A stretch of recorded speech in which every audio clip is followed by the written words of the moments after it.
Hey, everybody, it's Honesty, and this is the Right Honesty podcast. This week, we are doing the Muted Love series.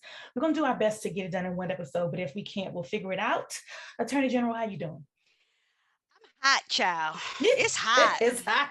Like New Jersey is feeling like Satan's living room right now, and I do not approve. I do not approve.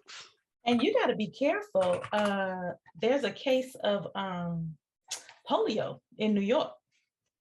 Lord, we got rising cases of monkeypox. I I can't. know. I can't. Yeah, we got monkeypox too. As my cousin says, Lord, if you're coming, just Right. say it already, because let's be done with this. Yeah, we got monkeypox down in the swamp here, and I'm just praying for the best, job, because if I just hope and hope, I just can hope. That's all I can do. That's all we can do. Yeah. What a segue though to the Muted Hopelessness series. But I'm bummed. Look at you being all poetic. Yeah, child. Ooh, these people. Okay. I just said, because we're going back to our questions. So if you guys know from the Connecticut Kings, when we did them, we have like a series of questions that we go through. AG or myself, one of us will kind of trade off with our themes and our impressions, and then we get to the questions. But I'm gonna tell you something, Attorney General. I've been sitting in the HP studio since noon. Mm-hmm. Okay, in anticipation. Since noon today, I've been sitting in this chair for 7 hours because I really had to gather myself. I had to come unto me. You understand what I'm saying? Because when I tell you that these people, and y'all can't hear Attorney General, she has the setting on her Zoom that when she laughs too loud, it mutes her, like if you're in a meeting, but she's laughing because I'm being ridiculous. But these people took me through it. Now you understand when Manny, because I've referenced Manny saying that very thing, although he specifically talked about Ashton, and that could have been interpreted a number of different ways, but those were his words. Exactly. What the fuck is wrong? But that's okay, because we're going to get into it.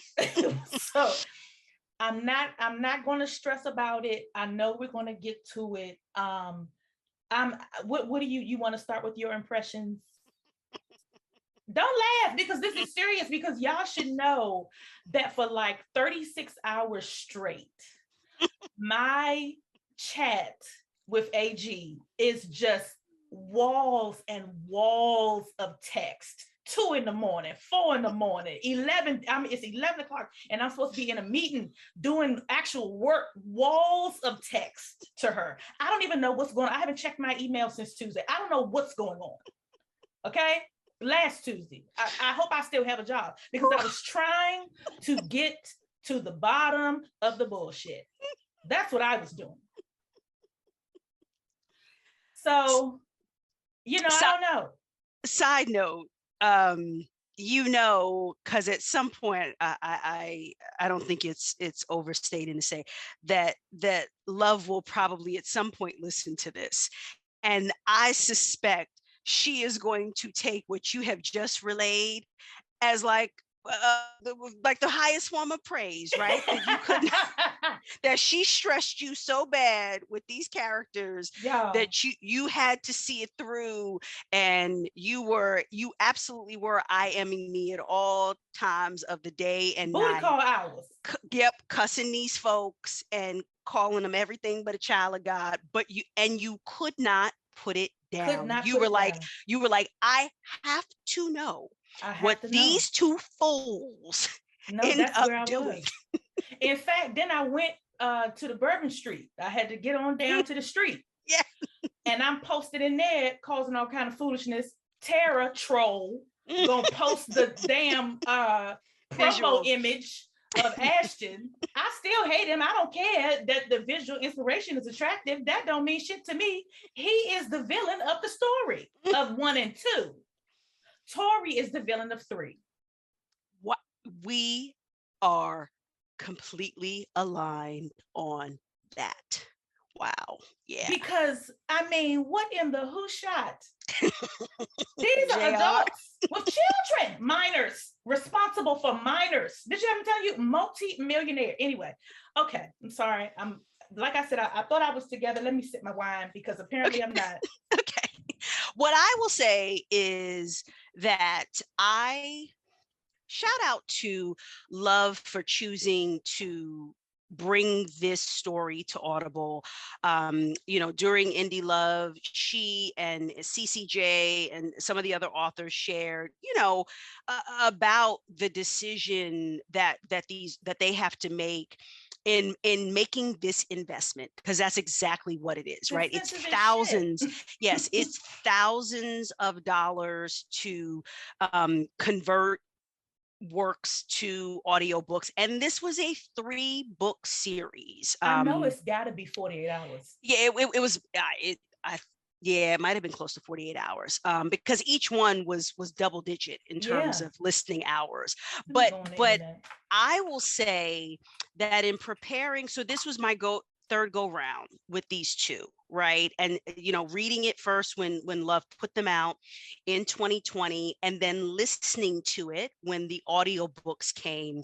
And then this time I had the luxury of moving between reading and listening, and obviously preparing for our discussion, and caught things that I think I did not key into when I was reading, that I keyed into by virtue of listening because I was in the car or whatever the case may be.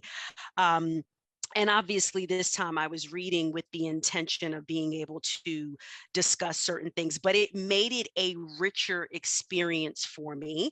And I had the ability of reading from a more remote viewpoint, right? And so I can remember in 2020 experiencing it like you did, right? Where everything is fresh and you don't know exactly what's going to happen. Now, listeners, plot twist, I had given her an overview of the story because Yeah, we're gonna get there. she demanded that of me. Yeah. Because I couldn't take it. I could she not couldn't take it.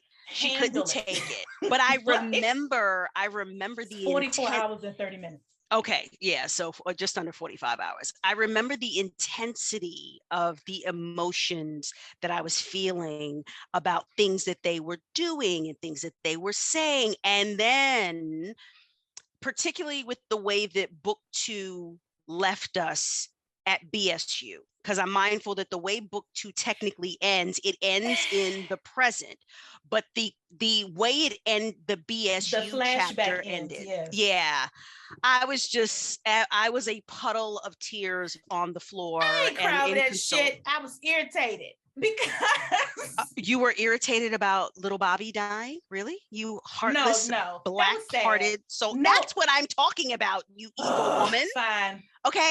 I wasn't even talking about everything that happened on campus. I was more so talking about what Tori went through. And I was just like, why would Love Yeah, do because she came to this? the crib and a little Why? baby, and you had just Why, had a baby, so Love? you I wasn't mean, gonna be able to I handle had it just anyway. had a baby, Yeah, and Love done took away her mama. Love done took away the it baby. was a I lot, was just like, Lord have lots of loss. mercy. What is Yeah, wrong with Love? Why would she do this to me? And I remember eagerly awaiting book 3 and the speculations that were happening in the discussion group on Facebook, and we were wondering, yeah. did he marry Avery? Who are Maury and Maggie? You know, a number of us had pretty much figured those were his daughters, but we were like, well, who's the mama? Right. And don't tell me he married Avery. And so all of those things swirling. And so I say all that to say I appreciated, one, I was thoroughly entertained by your real-time, fresh reactions and intense emotions because it was just pure entertainment for me, since I had already experienced it. But it did remind me of what these two took me through the first time I read their story. And I wanted to crack skulls. I wanted to bust kneecaps. I wanted to spit in people's faces. Like I felt all of those things. And so I'm glad to be where I am now, that I was able to just experience it with a more placid, even keel reaction to things. And my peace was preserved while you had no peace. You had no None, peace. none. And so to the degree that my husband, so I read on my cell phone. Um, and so my husband is like, what are you doing? Oh, I'm reading this book. 2 hours later, what are you doing? Still reading the book. 4 hours later, HP, what are you doing? I'm reading the book. Like, 2 o'clock in the morning, he going to the bathroom. What are you doing? I'm reading the book. I couldn't put it down. But this is the caveat, and then we're gonna have to get into it. Yes. So I don't know if y'all know this about me. If you are familiar with my online persona, it is very aligned with me in real life. I am a ball of anxiety. But this is what's weird. So when I'm at work, I'm not. When I'm at work, when it's time to be on, I'm on. But because of that, and because I spent a whole lot of years on all the time, now all of that anxiety that I used to suppress so that I could support other people is just flourishing. So I could not. So when you see me online being angsty and vulnerable and open, it is a joy to me to be able to do that, because for like from maybe about 13 to 35, that wasn't an option for me. Mm. So here I am now, and I get to be myself all the time, and I love it. Mm-hmm. Here's the problem. I can't handle suspense whatsoever. And so, and you all know this about Evangelist Belvin. If you're going to read a book from her, I want you to imagine it. And I believe we've said it before. Imagine it like you're baking a cake. But the problem is, you don't start at the grocery store. You start at the chicken coop. You start at the grist mill for the flour. You start at the aluminum factory for who gonna make the bowl. You start at KitchenAid and you Yeah, source. You understand what I'm telling you?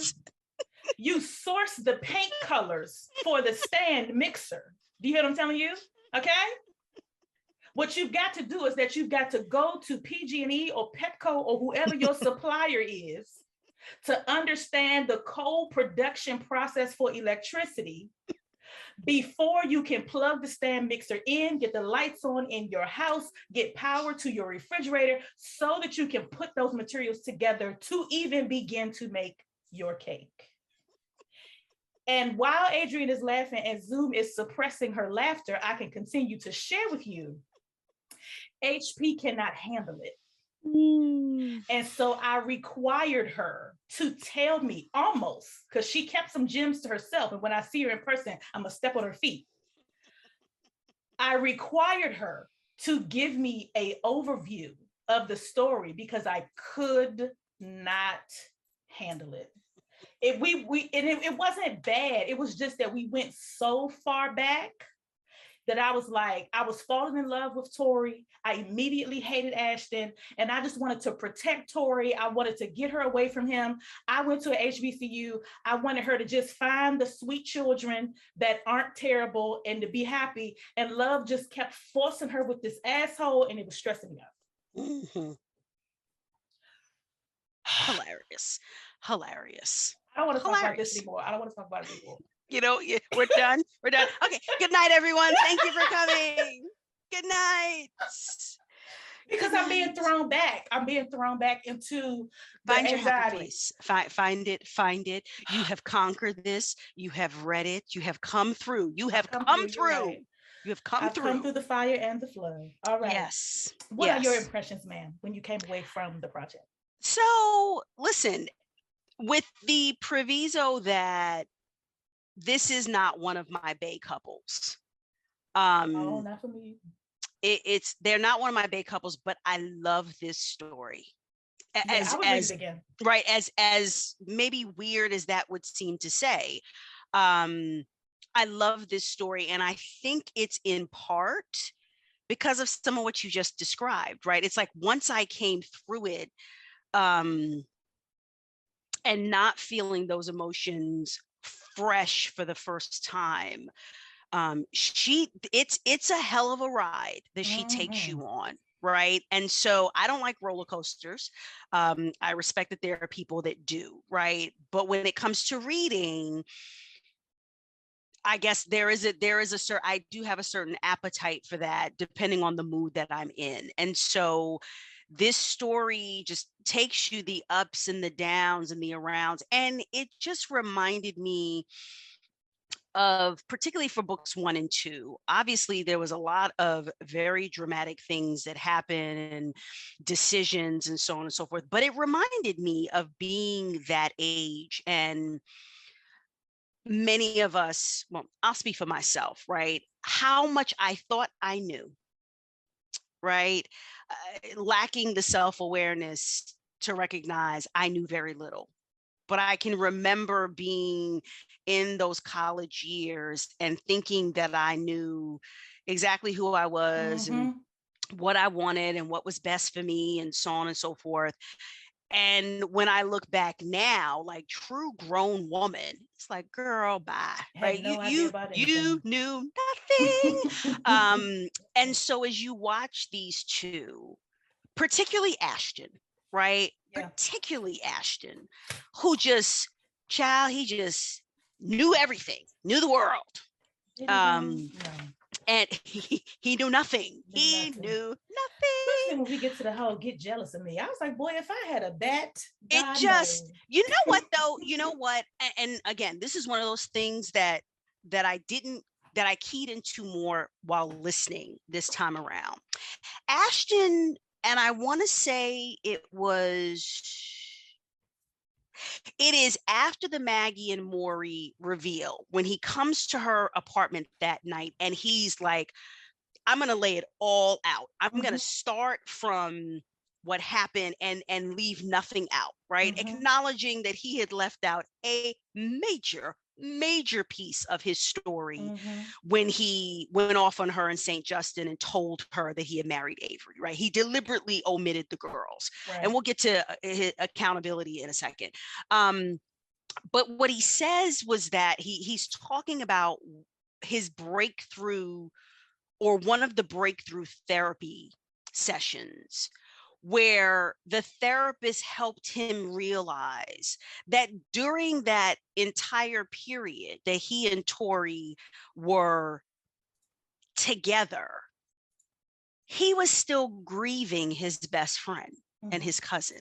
Mm-hmm. And he had not fully processed Brick's death and what that meant to him. And I think it's easy to forget about that after the funeral, because Ashton kind of carries himself in a way that almost makes you forget that he lost this person that was probably, next to his mother, the most precious person to him in the world. When he starts the book worried about him. He starts the book worried about Mm-hmm. him. So it's not even like the death was the big thing. It was even before that. Well, and I think He, that, yeah. yes, he was worrying about him, and now he's gone. Yep. Now he's gone, right? And I think, certainly for me, for anyone who has experienced the loss of someone precious to them, you are not the same, right? And listen, when my mother passed away, I was outside of my mind probably for a couple of years. I Yeah. functioned, I went to work, I did, what I was supposed to do, but I was outside of my mind for a couple of years, not even a couple of months, Mm-hmm. a couple of years. And yet, the way he conducts himself, he doesn't spend a lot of time on it. So I realized that in the first and probably even the second reading of the story, I kind of knew he missed his best friend and his cousin, but then went right past it, Yeah. if that makes sense, Mm-hmm. right? And that does not justify any of his behavior, but it is a reminder that he had some shit with him. And that wasn't the only thing. He had some shit with him going on when they were together too. And I think because Tori's situation was so much more compelling, um, it might have been tempting to give Ashton zero grace. Again, not that it justifies any of the things that he said or that he did, but I was reminded that Ashton was probably outside of his mind in certain respects too.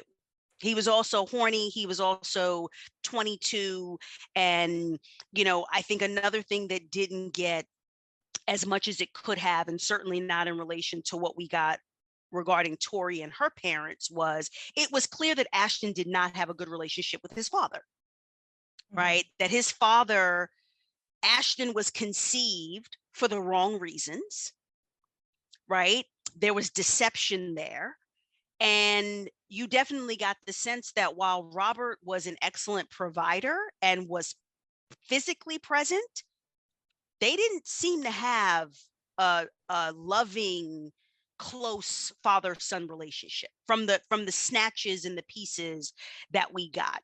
And like I said, I think because Tori's situation was so much more awful, that Ashton's situation, because he had Miss Wanda Lee, who was just phenomenal. I loved Wanda. But Wanda could not be both mother and father to him, right? And, query what that did to him and how that shaped him and affected him, having a father who, candidly, I don't think his father didn't even want children, right? His father did it to shut his mother up. And finally his father getting together with Jimmy, but you just got this. I mean, and Ashton clearly took out on Jimmy what he could not take out on his father, because his father was dead. So I just thought it made me, after the second and certainly the third reading, I found myself still holding Ashton accountable, but just recognizing that he had baggage too. He was not the completely well-adjusted, healthy outlook on relationship, excellent examples to follow that we might have, because you were comparing him to Tori, we might have believed him to be. That was not Ashton's background. Yeah, I didn't think that about him. I think, sorry, go ahead. No, I'm done. You go ahead. What bothered me about him is not him so much, but what he represented. Like, he had rich kid syndrome. Yeah. Like, every other word, somebody is telling him how wonderful he is and how he alone is going to save the school, and we can't even be Black unless you here, and you missed the football and missed this. Well, sit your dumb ass down. Like, it was just irritating to me. So he actually had both. He had rich kid and big man on campus syndrome. Right. So I was coming to the rich kid part, but like he everybody just spent so much time blowing sunshine up his ass. Yes. That it was just kind of like, all the adults are doing this kid a disservice. Yes. But obviously that happens with student athletes, and we can go into that, at a later date. But, he just was kind of caught up in his own press to a certain degree. Yes. And it was obvious from the very first, if I'm not mistaken, scene where he doesn't want to be with Avery. Right. She's telling him that it kind of makes sense for them to perform that because of the impact that it would have and how much of a distraction it would be. And we ultimately find out that that's true, because the moment a hint of it even comes out, everybody is putting their underwear in his mailbox, even her friends. Yes. Yes. And then, the barking at her. So this is what, but now to his character as a person, right? If you and Brick got the whole salt and pepper, gray bitch and all of that, then you know what it's like to be on the other side of the tracks. Yeah. And so how would you look at, what it is for a girl to have a busted weave, and why girls have busted weaves. Nobody puts a busted weave in because they want a busted weave. And so you saw her clothes, you saw her hair, you instantly knew what it was because you had seen it growing up, and you still treated her like shit. Yeah, no, so he was hard. He was hard. I hated him. I agree with others who my hate for him began to ebb and flow, starting with the fake date, right? When we started seeing these moments where Ashton, of genuine, not just contrition, but thoughtfulness and empathy for Tori. But in the beginning, when you're introduced to Ashton, you're like, throw the whole boy away. Just throw him Right. away, close the lid, call the garbage truck, goodbye. And that's why it made so much sense. I don't know what year this takes place in, or maybe she just was watching reruns on UPN. But to be saying that he was Beverly High and Yeah, 90210, and I mean, he was, he was treating her like Avery did. But it was initially, but it was clear that Avery had no sense of what that life was. Avery right, had no respect right. for Brick, no respect for his love for Brick. And so the fact that he would, and I mean, kids do things. I get it because they were children. Like I Yeah, can't take that away. It's not like he was 40 doing this, right. but it did not endear me to him in the least. And I, as I was reading their relationship develop, I was always, which is another reason why I required you to tell me what was in the book, because I was always terrified, like that she is vulnerable, and I'm not to say that she was porcelain, because she can handle her own. That's how she kept putting her foot in her mouth with Andrea and the other ones, because she Right. would clap back, when she needed to. She had lost a job because she was going to beat the boy ass. Yes, Um, yes. but she still didn't deserve Not at all. that treatment. Not at all. And even as he started to befriend her and be kind to her, I just really was I was sleeping with one eye open with him, because I was like, he can hurt her feelings, and I swear to God, I'm gonna figure out how to get to his ass. He ain't even real, and I swear to God, I'm gonna figure out how to beat this fictional character's ass, because like, she didn't deserve any of that. She didn't ask for any of that. She didn't come there for any of that. Right. All of that. Which is what that was Trisha's point. Yes. Yes. Child, he was a mess. He was a mess. He was a mess. And I arrived at the point where book 1 and 2, the BSU period, well, I'll describe it as that. The BSU period, my bottom line on that is I had my feelings about it, but at the end of the day, there was no escaping. You were talking about kids. You were talking about a 19 and a 21 just turned 22-year-old. Yeah. And it does not justify any behavior that happened, but it does explain some of the super duper dumb shit. Yeah. That happened. And so the accountability, it's book 3 where I really got in the asses about what they did and did not do, because now we're talking about 31 turning 32 and 34 turning 35, right? So I was just kind of like, okay, I gave you passes for being 19 and 22, but 12, almost 13 years now has gone by. And that's where, Tori disappointed me more. In the way that she handled things. So, but yeah, I don't know how. I don't know if anyone did not hate Ashton in the beginning, right? I just think that in our reader pools, in our readers, I think with our sister readers, I think it's a matter of whether Ashton redeemed himself enough that people tolerated him, and then there were those who in the end loved him. But I think everyone started out like, motherfucker. Like, so then let me ask you, do you think he redeemed himself? I do. I do. Girl, get off the podcast. What? I do. How? What do you mean how? How did he redeem himself? Well, wait, first of all, why do you say he did not? Because to me, he did not. By the end of book 3, they're together, which is fine. I don't think they should be together, but whatever. But neither one of them did anything, as far as I'm concerned, that made their book 3 choices make sense, and their book 3 choices did not show growth. So it doesn't matter to me. I disagree, but okay. Now look at this foolishness. It doesn't, because so this is what I would have preferred to happen. And obviously I didn't write the book, so my preference don't matter. And no one cares. Oh, no one cares what you would have preferred. Wow. I need to wait. I fine. Tell us what you would have preferred. What I mean by that is okay. What I mean by Granny. that is this, you know what, and see, you know what, because I'm gonna tell you something. Anyway, I'm not gonna say it on the mic, but me and you gonna talk afterwards. So this is my issue. If we're willing to excuse book 1 and 2, which I am because they were children, there's nothing we can do about that. Okay. Um, I would even excuse the whole get jealous of me. That could have been some shit him and Avery did.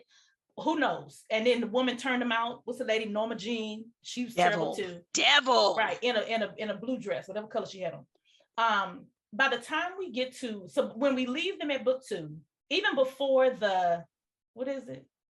Before when he is get the man beat him up, he can't go into the league. She got to go. He don't want to talk to her on the phone, whatever. We leave them in a situation where they're both broken, him literally so. Yeah. And her having to figure out this pregnancy and going back to a place that she doesn't want to go back to, because Tori was not trying to get out of the hood to raise her family up. She was just trying to get out to get out. Yes. Like, she didn't have no desire to go back and save nobody. I mean, she ended up doing it, but that wasn't the goal. Right. But she has to go back to this place that she doesn't want to be in, that reminds her of all the worst things. Her Margaret is not there, all of that. She gets back and she hustles, working She 3 and 4 chose jobs. that. She Right. chose that. She chose, you saying she chose to go back? Yeah, she did. And she chose to not take advantage of resources that were available to her. She did. Okay. Which was a young and dumb. I mean, but you know, when it is what it is. She was 19. Mm-hmm. So my issue is at 31, 2, 3, 4, 5, 6, when they see each other for the first time, when it's time to do the article, and once they decide that they're actually going to be friends, or she's going to open up and really talk to him and not give him kind of the canned PR answers, they don't have the conversation. Okay. And over and over and over again, she keeps saying, not just to him, to other people too, it's too much to explain. Well, we've been talking for 2 hours. So what happened in the last 2 hours that now in the last 5 minutes is too much to explain? Or, you know, even when she told Andrea and the other girl, Sean Nicole, that she was dating Ashton, and that her relationship with Dion was a farce, but it's too much to explain. Ma'am. So she not having a conversation. He has pieces of a conversation, and this is exactly what happened in book 1 and 2. Either refusing to have the full conversation with Avery, or refusing to have the full conversation with her, or refusing to have the full conversation with Norma Jean, or refusing to have the full, like, over and over, even with Trisha, when she's trying to ask her about the orgasm, and Trisha is like, girl, is he hurting you? The hell? Like, you know, and then she has to understand, oh, you're actually turning her out. But like over and over and over again, as children and as adults, they do not speak in complete sentences. So that is interesting, because I went back and I'm reminded of our conversation last week about, you know, you choosing to, rather than to do the Ike and Bree, that reconciliation in actual time periods. What was the way that you described it, in emotional moments? How did you describe it? I'm blanking, like, right? I didn't make it clear how long it had been. I just let the beats speak for themselves. Yes, the beats. That was how you described it. So in preparation for this, I went back and to chart out when the reveals happen, because as you were giving, who has time? Look, charting out. When you were giving the real time reaction, and you were exasperated about the number of times that they had conversations, but you felt like they weren't getting to the heart of the issue. So the reconnection happens in August, right? Where they go to Kamigu and agree, you know, finally it's like, okay, I'm going to stop giving you the PR answer. So that happens in August. The physical intimacy starts in September. The Avery marriage reveal happens in St. Justin in early October. The Maury and Maggie reveal also happened in October. Okay. And then the Bobby reveal happens Valentine's Day weekend. Okay. So when I look at it, when I combine the time and the emotional beats, Because when you were saying, they keep having these conversations, I didn't feel that way about Ashton. I felt that way about Tori. And it's because we as the reader knew that there was this major, major, major secret that she needed to disclose to him that wasn't coming out. But he actually, and I'm not going to sprain my wrist patting Ashton on the back, right? Because the responsible thing would have been for them to have had that conversation before anybody parts came in contact with one another, right? But that ain't life, and that's not how this played out. Okay, so they started with the oral sex in September. Then it proceeds to full on fucking. But then because by this point he has said to her, highlighted that too, by the time he explodes about the fact that he married Avery in October, he has tried to broach the subject of the past with her 3 times. And she has said, no, no, no, no, no. And so the Avery explosion was almost like he had hit his threshold at that point and was like, I married Avery, right? And when he goes off on her and he shares that. I mean, he should have just been like, and we had 2 kids. but he didn't do that. So I disagree with you that they both suffered from that, because I feel like when you put the time and the actual time and then the number of times they were interacting, I think he was disclosing and trying to have those adult conversations, and finally just started saying stuff way before she did. Because she was the one that kept saying, I don't want to talk about it. I don't want to know what I lost. I don't want to know what I forfeited, which also said to me, I felt like Tori, in the deep recesses of her mind, suspected that he had kids. I don't know that she'd ever admit that, but I kind of felt like, because she always made a point of asking about girlfriend, fiance, wife. Why would we stop there? Right? Mm-hmm. Never asked about children. And I wondered if it was because deep down inside, she suspected. I mean, it's 12 years later. It would not be crazy or unreasonable for the man to have become a parent during that time. So that's why I say I feel that way about Tori. I didn't feel that way about Ashton. So to me, your children is the first thing you say, but I'm okay. I'll give you that. If it happened, he blurted out the Avery thing in October, and then the children popped up by accident. She came over. He wasn't expecting her. He knew his kids was coming, but then she came in the door and he was trying to fuck and he forgot about his children, I guess. Right. I don't know. But he wasn't expecting her to come to his house. Right. She shows up at 2 o'clock in the morning. Yes. And then they have sex and fall asleep, and then oops, the kids is here. Yes. So that happened in the same month. My issue is that, number one, they both said they've been in therapy. Yes. And both said they had good therapists. She was working with Ezra, and he was working with a therapist that helped him contextualize his feelings about her. Yes. That on the heels of losing his cousin, he gains a new best friend, but then end up losing her too, and a whole lot more. Okay. Yes.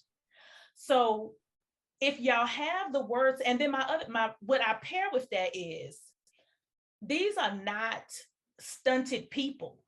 Like, to me, you don't broker these deals that they're both doing in their various industries and grow and make progress and talk and walk and, all of the stuff that they're doing.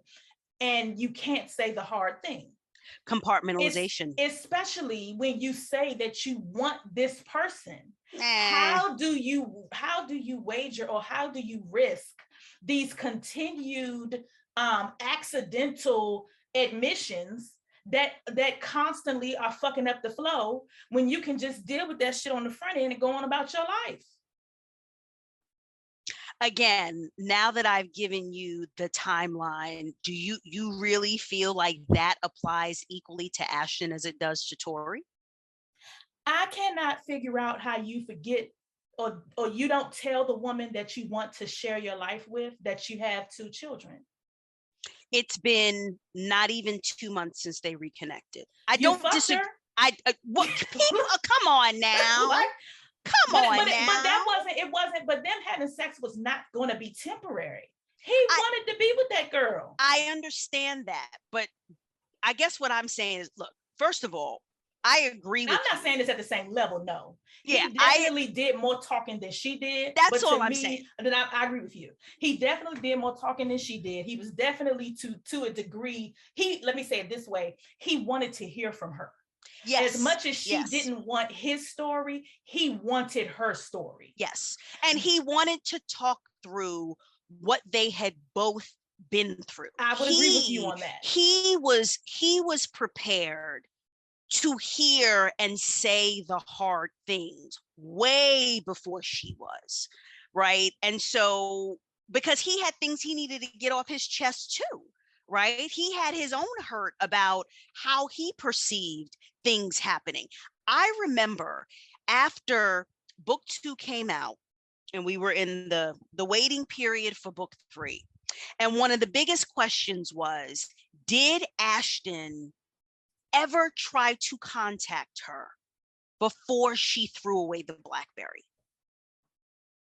Right? Mm-hmm.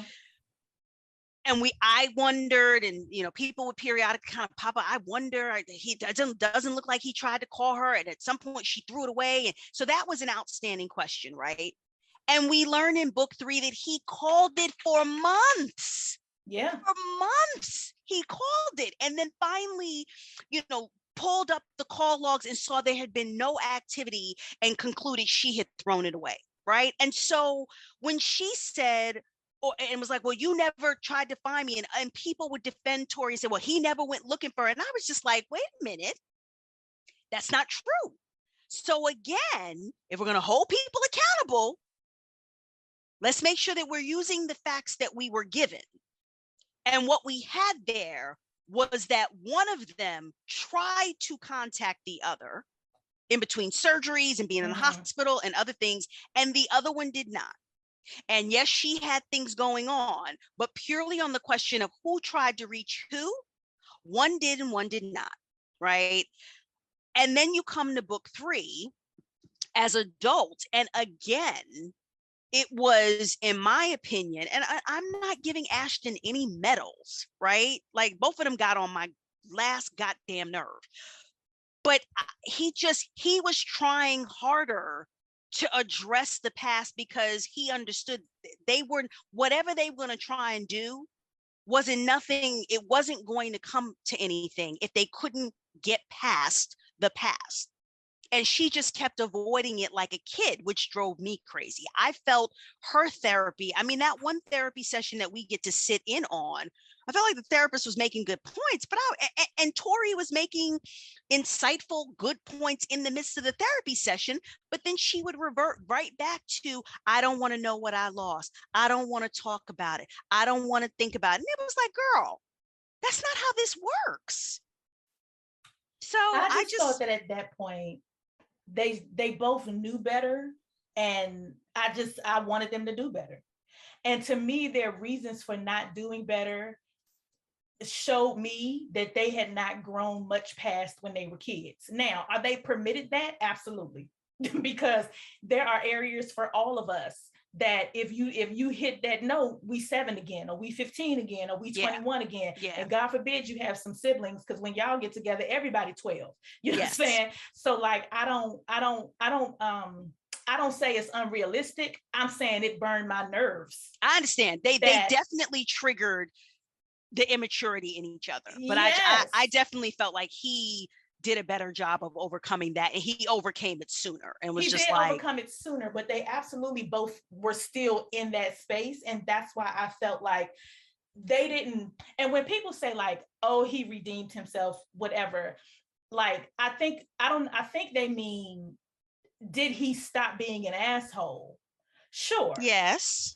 Like, sure. But like emotional maturity and growth, a little, but like not a whole lot. And for her, hardly any. And so I felt like that's why to me, it was like a Nadira moment. Like, you too old to be acting like this. Like, we invoke her in only the most extreme of circumstances. I believe them is fighting words. when you start comparing people to Nadira. Because like you Mm, too mm, mm, old to be acting like this. mm. Or and I just felt like her life didn't match that behavior. Now, is he her Achilles heel? Okay. What he was telling, who was he telling to write about the Achilles heel? He was telling somebody to do that. Oh yeah, I'm blanking on Was it who Kendra or was it Samantha? Or was in somebody? in the BSU days. I'm blanking Yeah, he on. was telling Yeah, somebody to write about the Achilles heel. Maybe that's who he was to her. Like, he just really made her 19 again because that wound was complete. It was scabbed over, but it wasn't healed. it definitely wasn't healed. But It it's definitely still, it wasn't healed for either. I don't think it completely healed until they finally got it all out. But I would say that he, again, you keep saying they, and I, but I understand you we, feel like it's more her than him. yeah, it would definitely presented to me as more her than him. Maybe I feel like he's just immature for wanting to be with her because you shouldn't have been around each other. Somebody should have kept you apart well, because you don't well, know how that to act. that's not how this goes. So can we do anything else, or do you want to move on to what did we love? Yes, child. Let's just move because Okay. my pressure is up. I went to I the know doctor your pressure is today. up. Yes. Yes.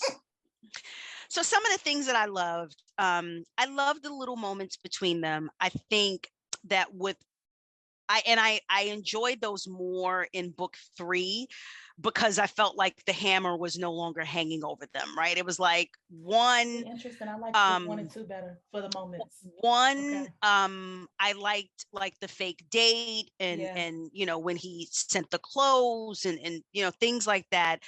But it was hard for me to fully enjoy those moments once they became intimate, particularly in book 2, because I was waiting for the other shoe to drop. Okay. Right. And I was like, it's going to be awful. And so Yeah. my anxiety about what I knew was coming, right? I was like, the train wreck is going to happen. That sucked out some of the joy that I might have had for the sweet moments, the pool, right? And Yeah. the chicken and spaghetti, and Mm-hmm. going away for Christmas and all of that, because I was like, this is going to end horribly. And I knew that, right? Because Evangelist Belvin, as much as we love her, she is evil, right? And so Yeah, I she's a terrible knew, person. Absolutely. right? I knew it wasn't going to be some simple misunderstanding.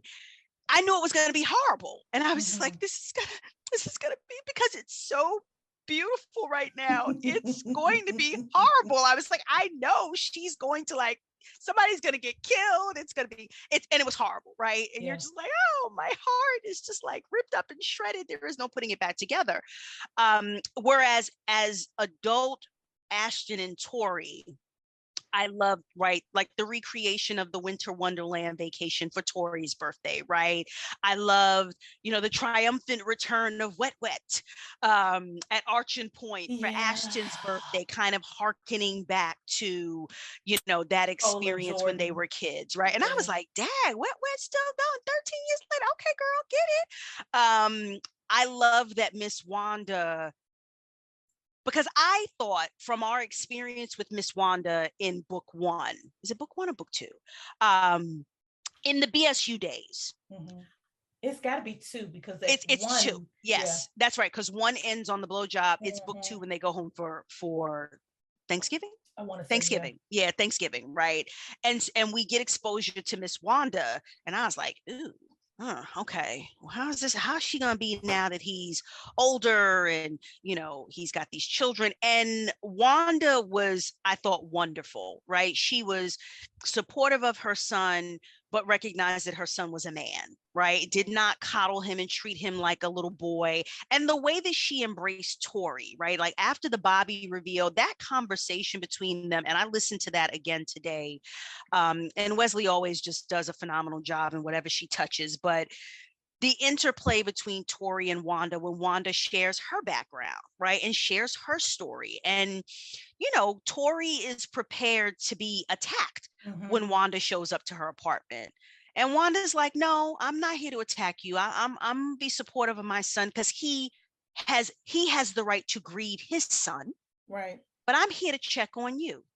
Who's watching out for you? Yeah. Who has healed your heart? Like, who's looking out for you? Because I'm gonna have my son's back. who's got your back?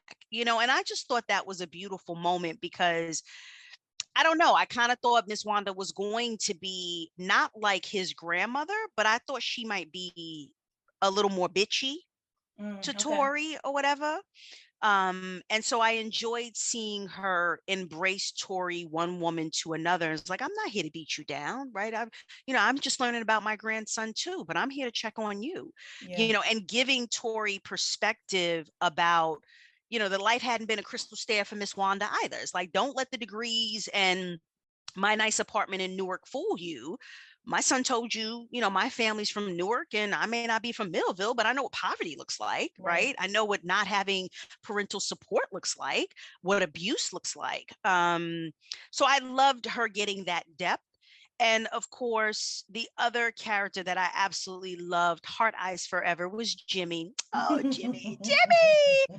I still remember it might have been last Christmas of having a random moment on the highway one day coming home from the office, I think. And every year, every Christmas played in it Yeah. shuffled, and it immediately made me think of Jimmy. And I love that song before I read this book, but it just, that visual was so clear. And I posted something to Love and I was like, you've ruined me because I'm screaming on the Garden State Parkway, listening to Luther sing every year, every Every Christmas, year, every Christmas. thinking of Jimmy. So I loved Jimmy as well. Those were the things that I loved, that really stood out, because those are things that was able to enjoy without like the The caveats angst. or Yeah. bracing, right? The angst or bracing for the next shoe to drop or anything like that. Because these two they drove me crazy. They drove me absolutely crazy. Um, but Yeah. those are some of the things I loved. Um, I'm almost close to being able to put a finer point on my problem, an undrunk fine point. But I can let's stay with the loves. I Mm-hmm. also love Jimmy. I love that we got to see early Alton, even though he was crazy. I loved Trisha. She was making sense the whole time. She was, yes, that's fair. Um, I didn't love her, but I agree with you that she made sense the I whole just time. appreciated her as a reasonable adult, even down Yes. to when she was talking about the boys club and how she, adult faculty member, is bringing an issue to his AD, Yeah. and he asked her to step out so he can Yeah. talk to this child. Yeah. So her head was on a swivel. She understood the world. Um, I loved Tori in book 1 and 2.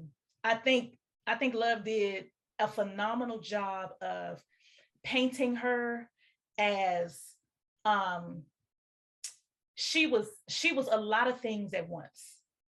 She was completely new to this world, but she wasn't naive to the whole world.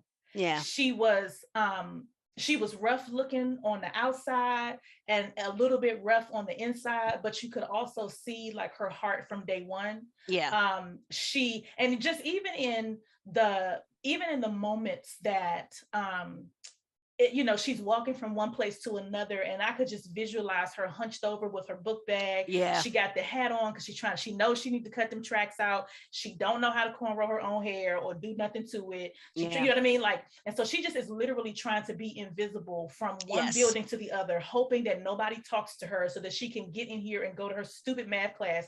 Like, I completely understood living for either being in my dorm or being in the ring. And Mm. anything else, I don't want to hear shit about it. Mm-hmm. Like, I think she did a phenomenal job of painting a very sympathetic Yes. and believable and Yes. strong character, Mm-hmm. because it took she could have avoided Ashton's whole like, somebody's making me be nice to you.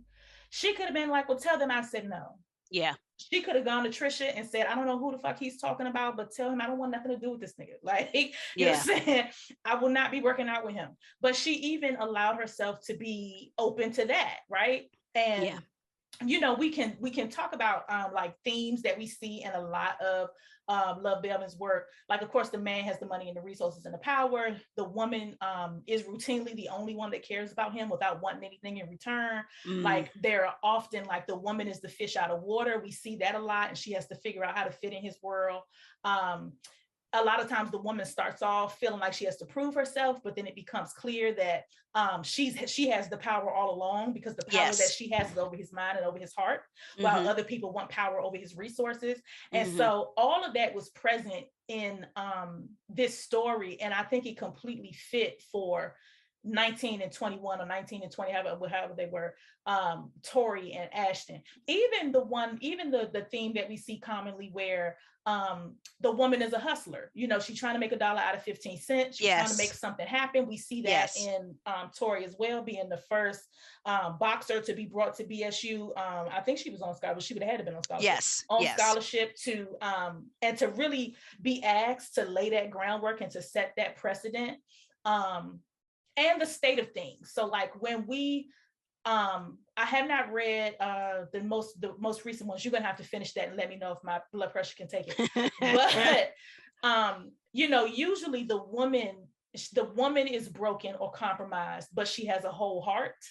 And then the man has a broken heart, but on the outside he looks whole. Yeah. And that was true for them too. Yes. And so I enjoy seeing how Love brings those themes to I won't say all, probably to a lot of her work, but how it feels different every time. Yes. Even though Yes. The themes are similar. Yes. Even though I cannot tolerate a secret baby, but I dealt with it. It's fine.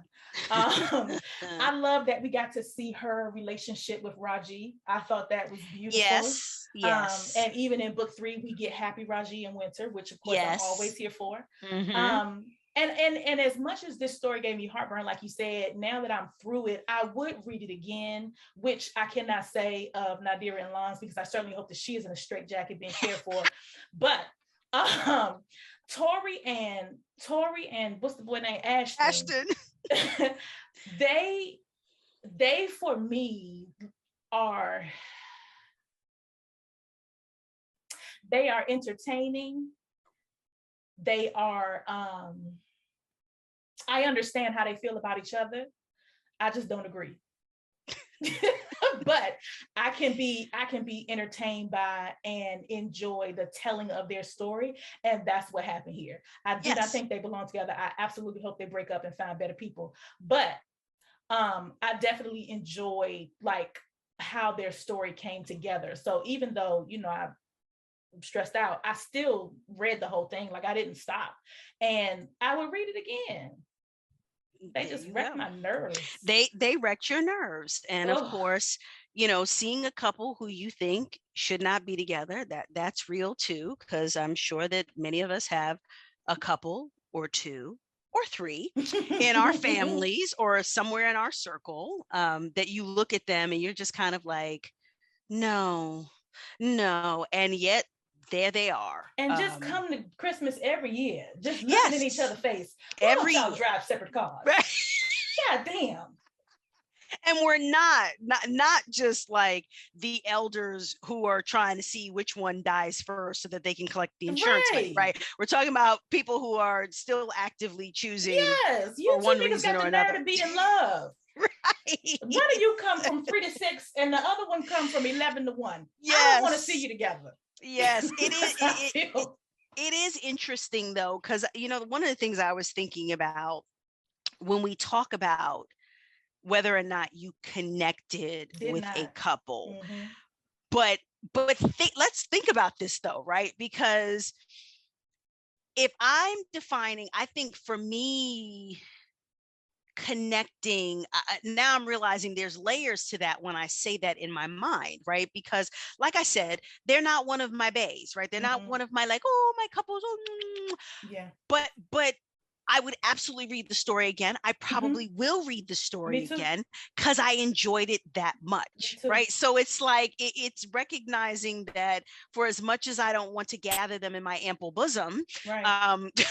Right. No, This right. story was so captivating Yes. and good, which is different from saying I didn't connect and I didn't care what happened and this story didn't do it for me. No, deeply care what happened.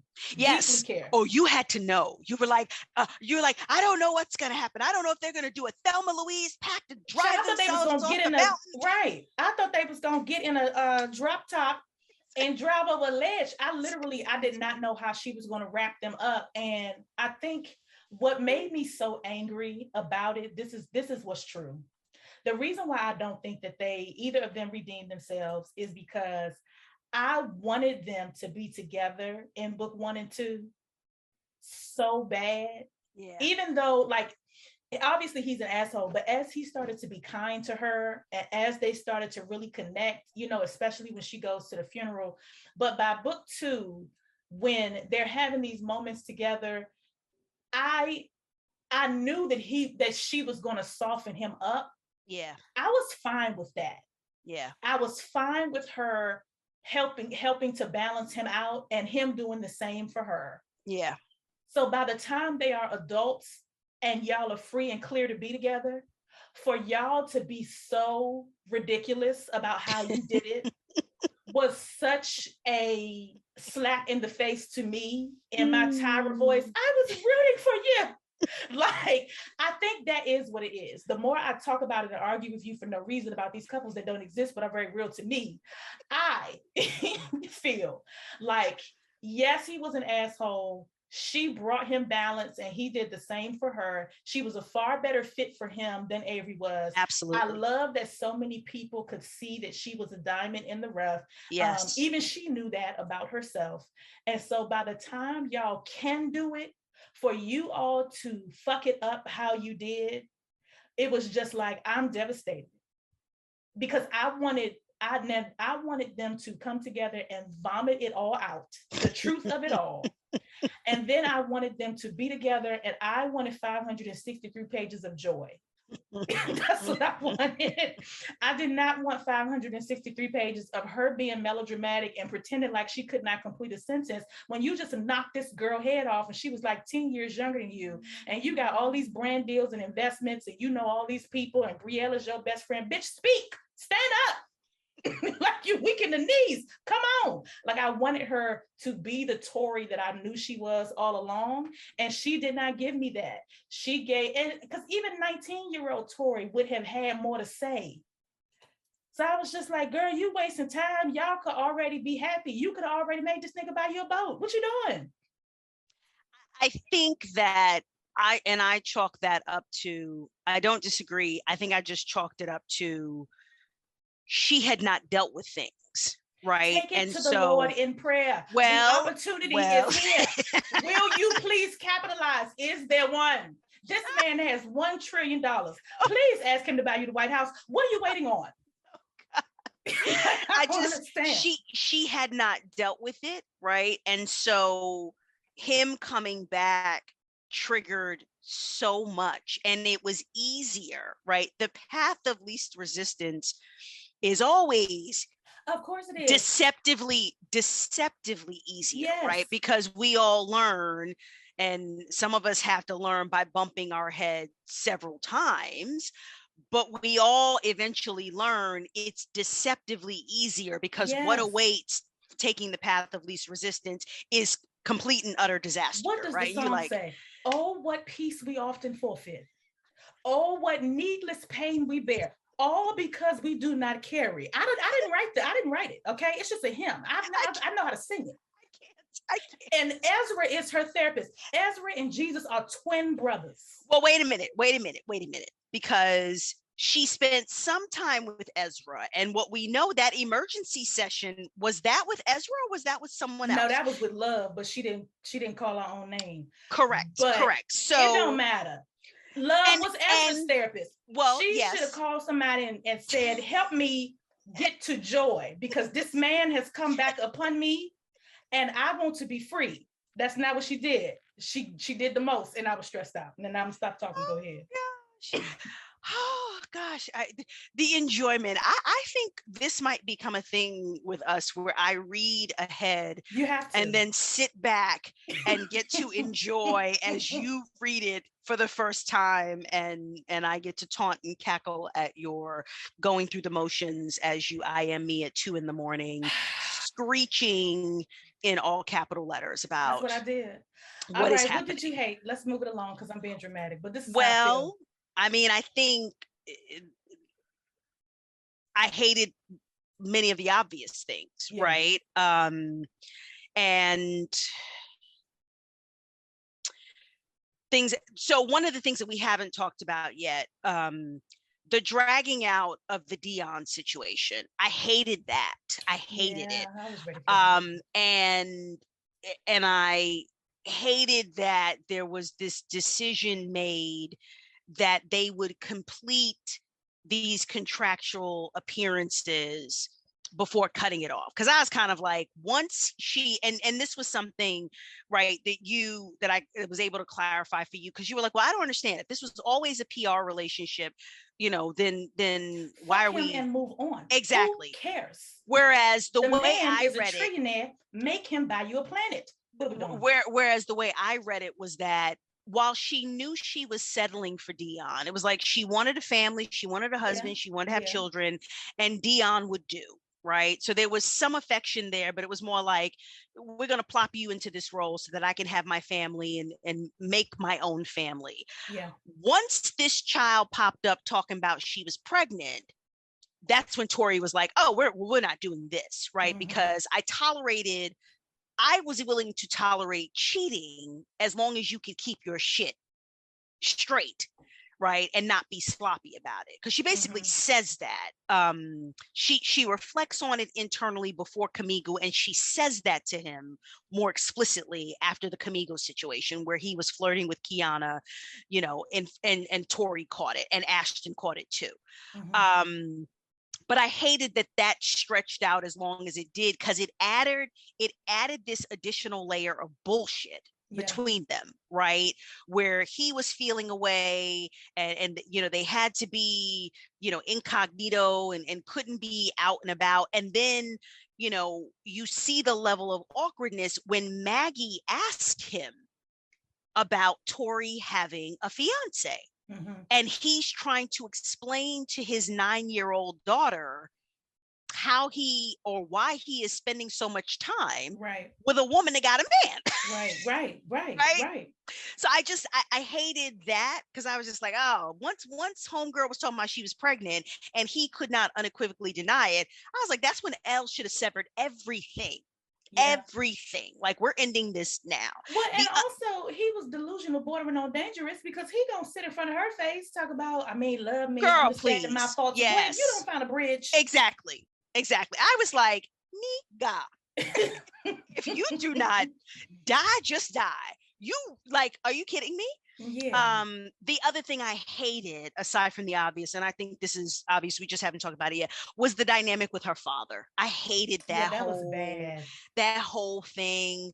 I hated all of that. And I understood why Tori, Oh, who, absolutely. no longer having her mother, she lost her son. It literally, her village was, you could count on one hand Yeah. and you had fingers left over. Yeah. Why she would have latched on to that, but I just hated how obvious the father was with his bullshit. Yeah. And I was just like, ugh, throw the And really whole man seeking to away. manipulate and take Yes, advantage. And it's like, yes, and these you're gross. convenient moments Yeah. of fatherdom, and it was like, nigga, if you don't have a seat too, like, you just Right. showed up, okay, you just Yesterday. showed up. Have a Yesterday. How seat. dare you? Yeah, have a seat in the garage with the Yeah. mice. Thank you.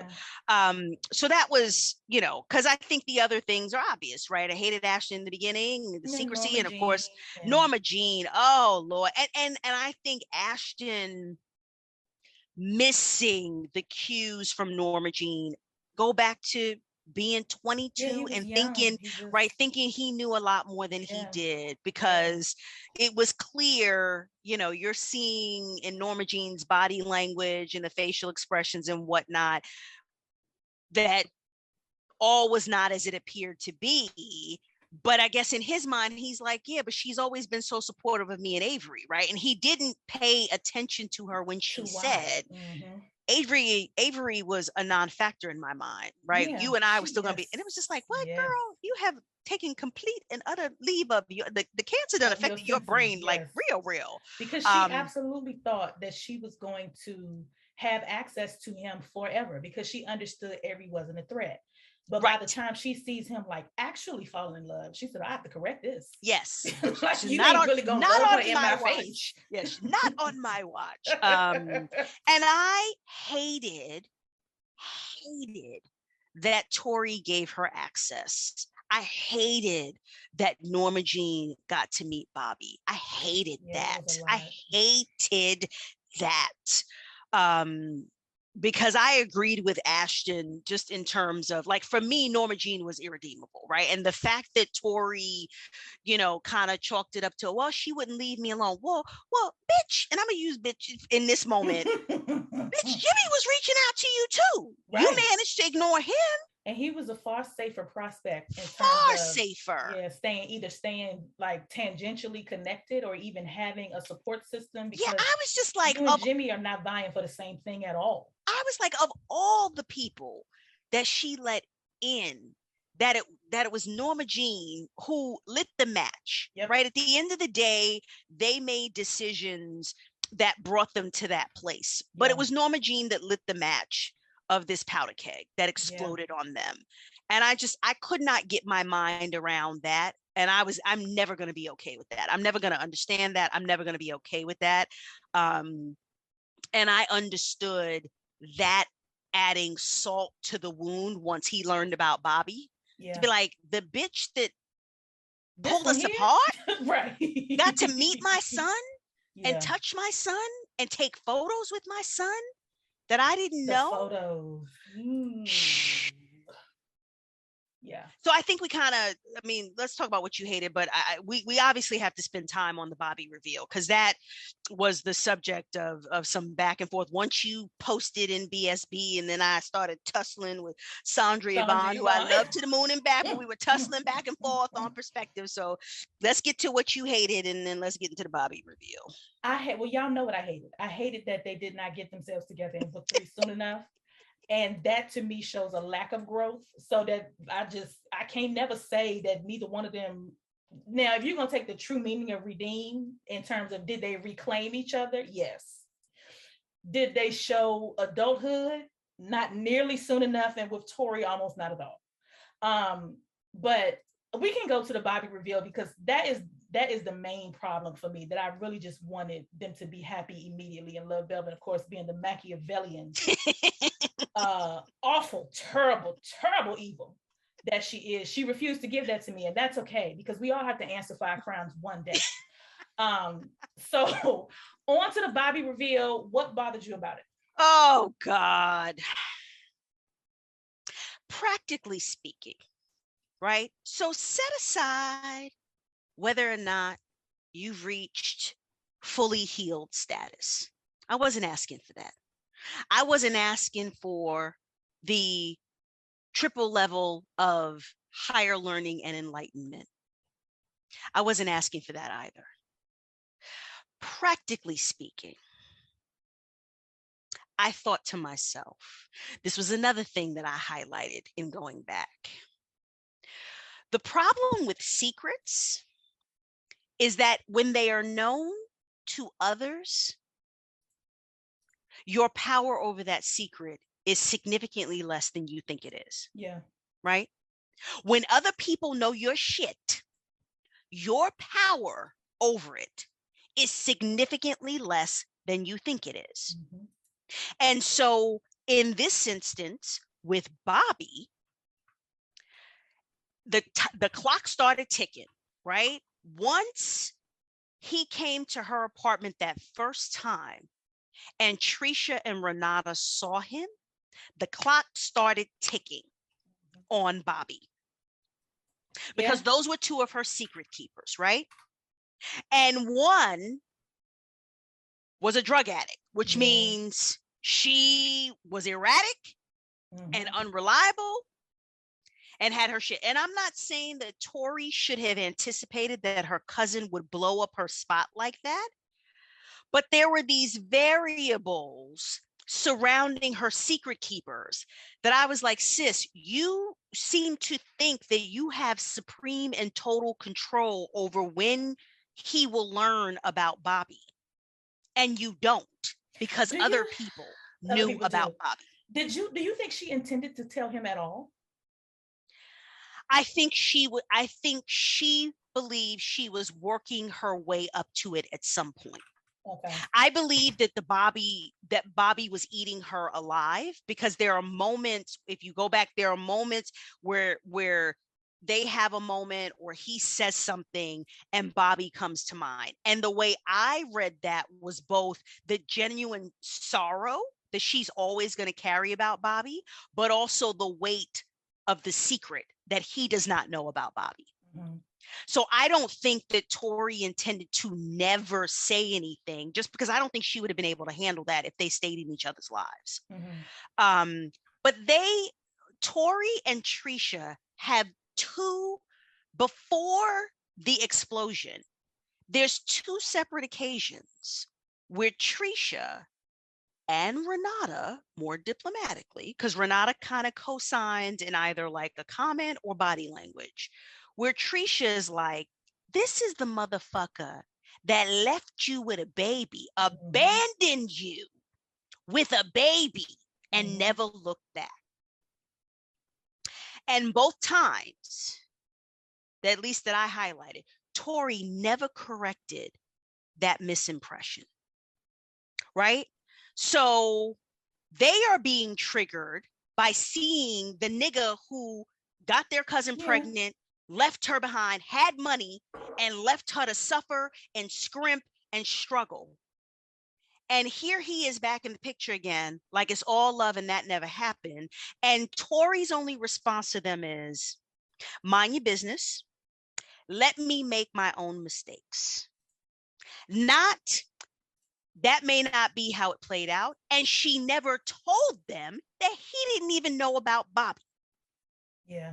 So I'm kind of like, sis, these women are all up in your business already. So that horse done left the barn years ago, right?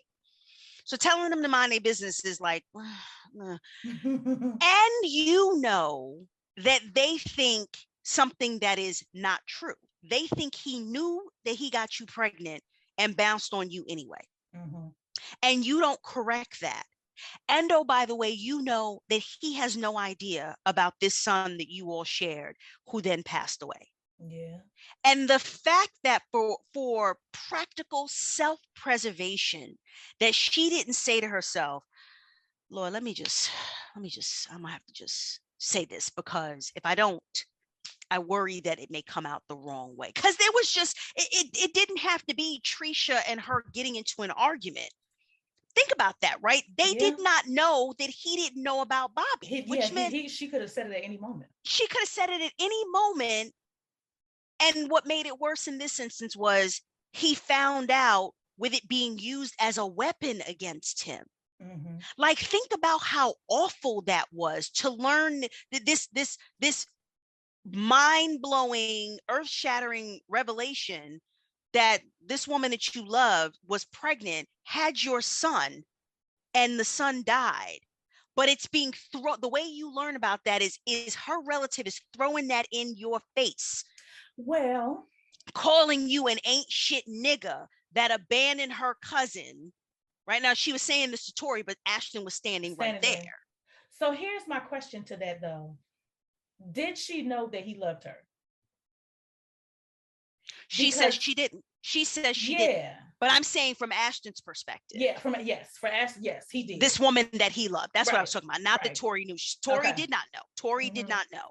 Right. And I felt like that was, if there was a worse way for him to find out, maybe somebody knocking over Bobby's urn and he stepped into ashes by accident. I don't know if there was a worse way for this poor man to find out that there was a baby that died, that he never got to see. He never, and that no one had control over Bobby dying, right? Yeah. But his complete and utter ignorance and absence from his son's life was purely her decision.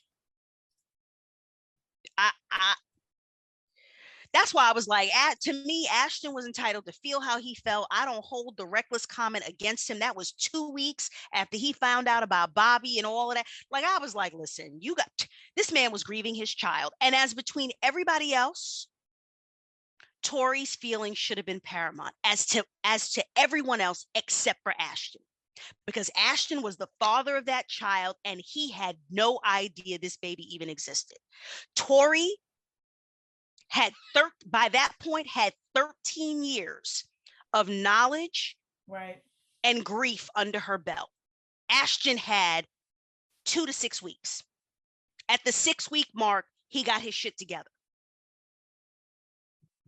So as far as I'm concerned, and I'm not saying that the reckless with my seed comment wasn't a low blow, but I was like, that was 2 weeks after this man found out that this girl had a baby from him and that baby died. And his nemesis had access to this child that he did not. What? Yeah. What? It didn't bother me as much as like he bothered me in the beginning with his behavior. But I do see, okay, I thought she was never going to tell him, which would have made sense. But to your point, she almost had to because her cousins knew. I think it was because they were so bad at talking, to me, it couldn't have come out any other way.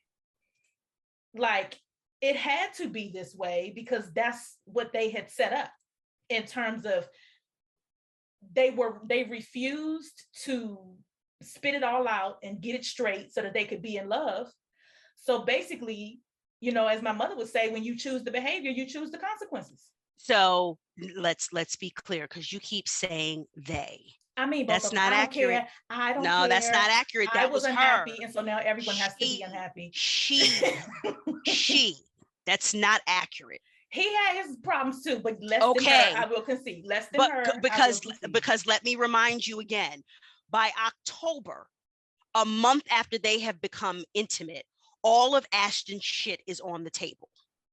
Okay, but one of them was a surprise. I understand that. The Bobby reveal is not for another 4 months. That's because I think she wasn't going to ever tell it. But I think her miscalculation was not telling them that he didn't know, or not hurrying up and telling him so that it couldn't be used against her. But I can say that of all the things that she did, this is one that I would have taken to my grave if I could have, because I would not have visited that upon him. And she made a dumb 19-year-old decision in terms of letting Norma Jean in. She made a dumb 19-year-old decision in terms of not telling him the boy's a whole trillionaire. She made a dumb over and over again. So I don't know that I ever would have said, especially the way he passed, which is out of anybody's hands and just completely a fluke that can happen that is terrifying and nobody ever recovers from it. I felt like her mistake was not telling him soon enough because she wasn't watching her cousin to know that her cousin was a loose cannon, or making sure that her cousins knew, hey, he don't know, so y'all shut up. Yeah. But like, she didn't see that Trisha was a powder keg ready to go off, for whatever reason. She had lost her common sense or her street smarts as it related to her cousin. But if I was in Tori's shoes, he would have never known that. The only like Norma Jean, who seemed to be the only person who would have potentially been the one to hold it against him, was the one who said, I'm not gonna say nothing. Right. And so that to me, I just chalked that up to she was never going to say it. And Trisha, in her inebriation and her anger, wanted to hurt her cousin, and that was the weapon she chose. Yeah, and that's what happens when you got other secret keepers, right? And it hardcore backfired because it drove this wedge between her and Ashton. But Bobby was the one thing that I didn't feel like. Bobby was the one issue that I felt like it made sense that she didn't blurt that out. But all the other stuff about, like, she not even that, because she didn't really have any other skeletons. No, yeah, Bobby was the big skeleton, and answering the question of Where have you been? Why didn't I And hear why from didn't you you? reach out to you? Yeah, why did you reach So out to me? when she gets on the plane, she makes one admission. She the plane to say Justin, and she say, "I loved you, and I was afraid, and I don't something whatever." Okay, but they never really get to the crux of what are we gonna like. How do I describe this? It felt to me like he told one thing, and then one thing popped out on him. So he told the Avery thing, and then the kids popped out. She told the "I was in love with you" thing, and then Bobby popped out. Both of those, because that was those were the main pieces of baggage, except for she had Norma Jean in the mix. To me, once she says, "I love you, I loved you, I was worried about you, but I didn't call for X and X and Y," that's the perfect time to say, also, I was pregnant and I didn't know Yeah. how to handle it, and he died. Same Yeah. for him when he says, "I married Avery. I was in the sunken place and I was so broken. She was there every day. I asked when leave. So I just went on and proposed to her." Shit. You know what I'm saying? Right. Like, I was drugged. I right. was Oh, drugged. right. I was on perks. Oh, by the way, we got twins. So Yeah. that was my problem with the incomplete sentences, which is the same thing that happened in book 1 and book 2, where I'm telling you half of how I feel. And then when you say, "Well, what's really going on with you between you and Avery?" "Oh, it's too much to talk about. We've been in bed together all night, nigga. You ain't had nothing in them last 15 fucking hours." So that's why I say, did they grow? No. To me, no. Did they redeem, or in terms of like reclaiming each other, like you redeem a coupon? Yes, they did. They did get each other back. Two combo meals at B-Way Burger. Thank you. Thank you. They got each other back. They ended up together. One with cheese, one without. Right. But it could have been so much smoother if they had learned the lesson that you learn when you are a child, which is whoever tells it first is believed. And if you go ahead and get it out of the way, it's done. That's what I felt like they did not carry with them into their adult interactions. And the reason it bothered me is because by the time he is nice to her and they actually form and forge a relationship, absent the whole "be jealous of me" bullshit, like, but by the time they really in book 2, she doesn't know that he loves her, because she doesn't know what that is. She doesn't know what it really looks like, but she knows something is going on. Yeah. By the time they get to that place, but even that, he doesn't fully articulate what his feelings are, because she says, "Oh, I know we just fucking at Christmas," and he leave her alone for 3 days or for the rest of the night or some shit, because his feelings are hurt. Yeah. And so had in that moment he said, "Hey girl, what you talking about? I don't bring people up here. I love you." In fact, it was Jimmy that said, "We have not decorated for Christmas in a decade." Yeah. So we're doing things, but we're not saying things. Because they're children. Half the thing because they're children. Yes. And by the time we're adults, we're doing things and not saying things, and we're doing half the things. And so, no, they did not grow, but they got each other back. Glory be to God for all those who are happy. Sign of the cross and the angels. But to HP, who wanted joy, I didn't get it. Well, I was upset.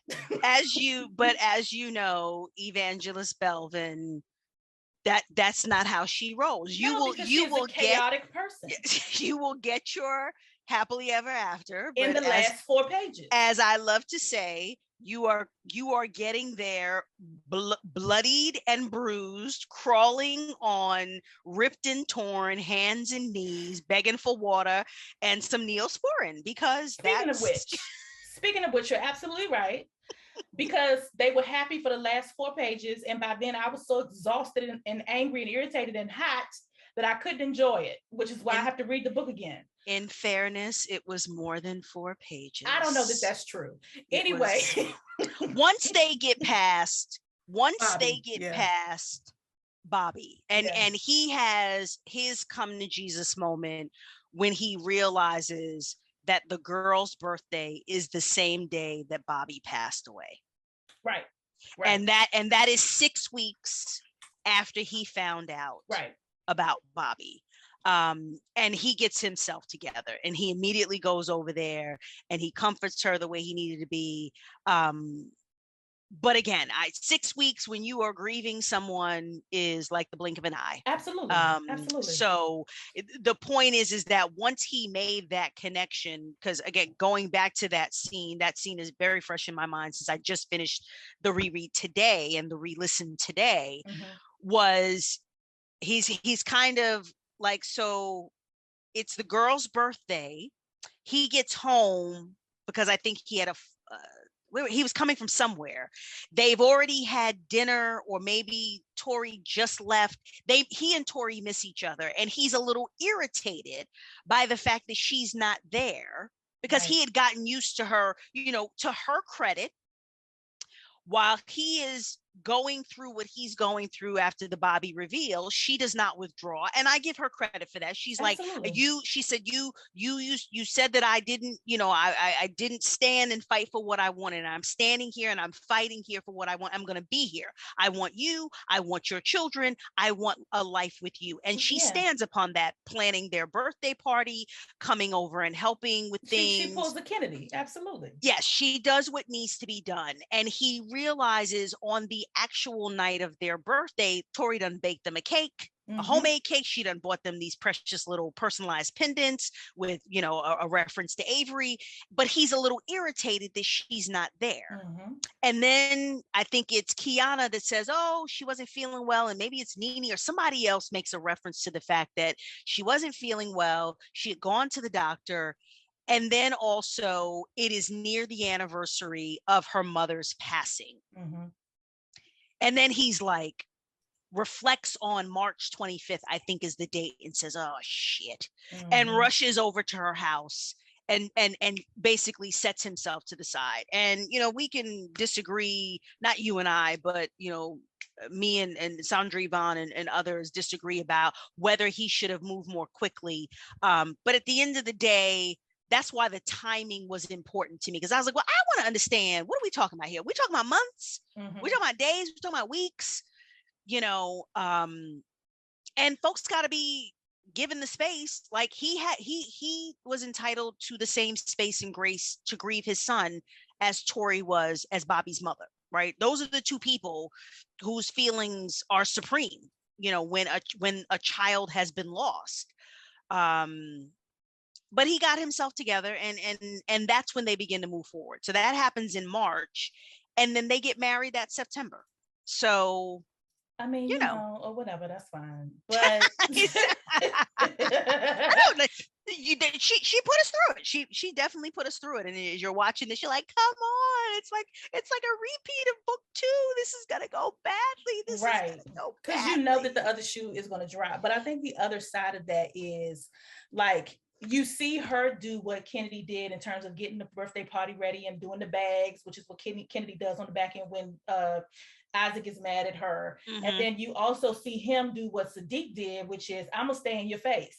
You can't be mad at me if I'm looking you in the eye. You can't leave if I'm right here. So I'm glad that you brought that up, because when I went back to that scene, right? So she finds out about Maury and Maggie in the morning. So weird to name them after her grandmother. I mean, got it, but I was like, oh my God, like that is so personal. Yeah. But it just shows like where he was at the time. Because it's also a slap in the face to Avery.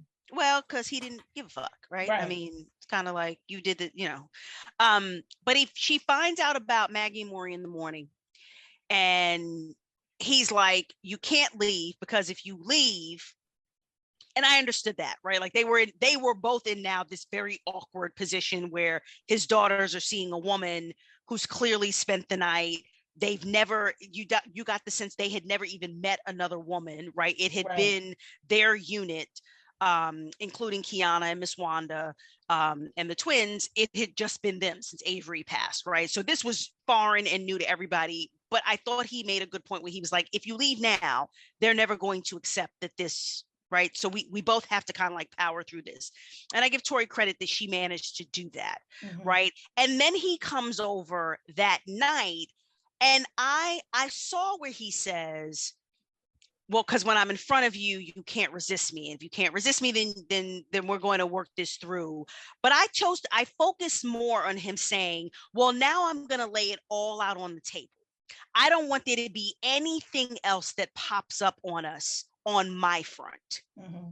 And he lays out everything and is like, baby, please, like, I will do whatever I have to do. There's nothing I can do about the girls.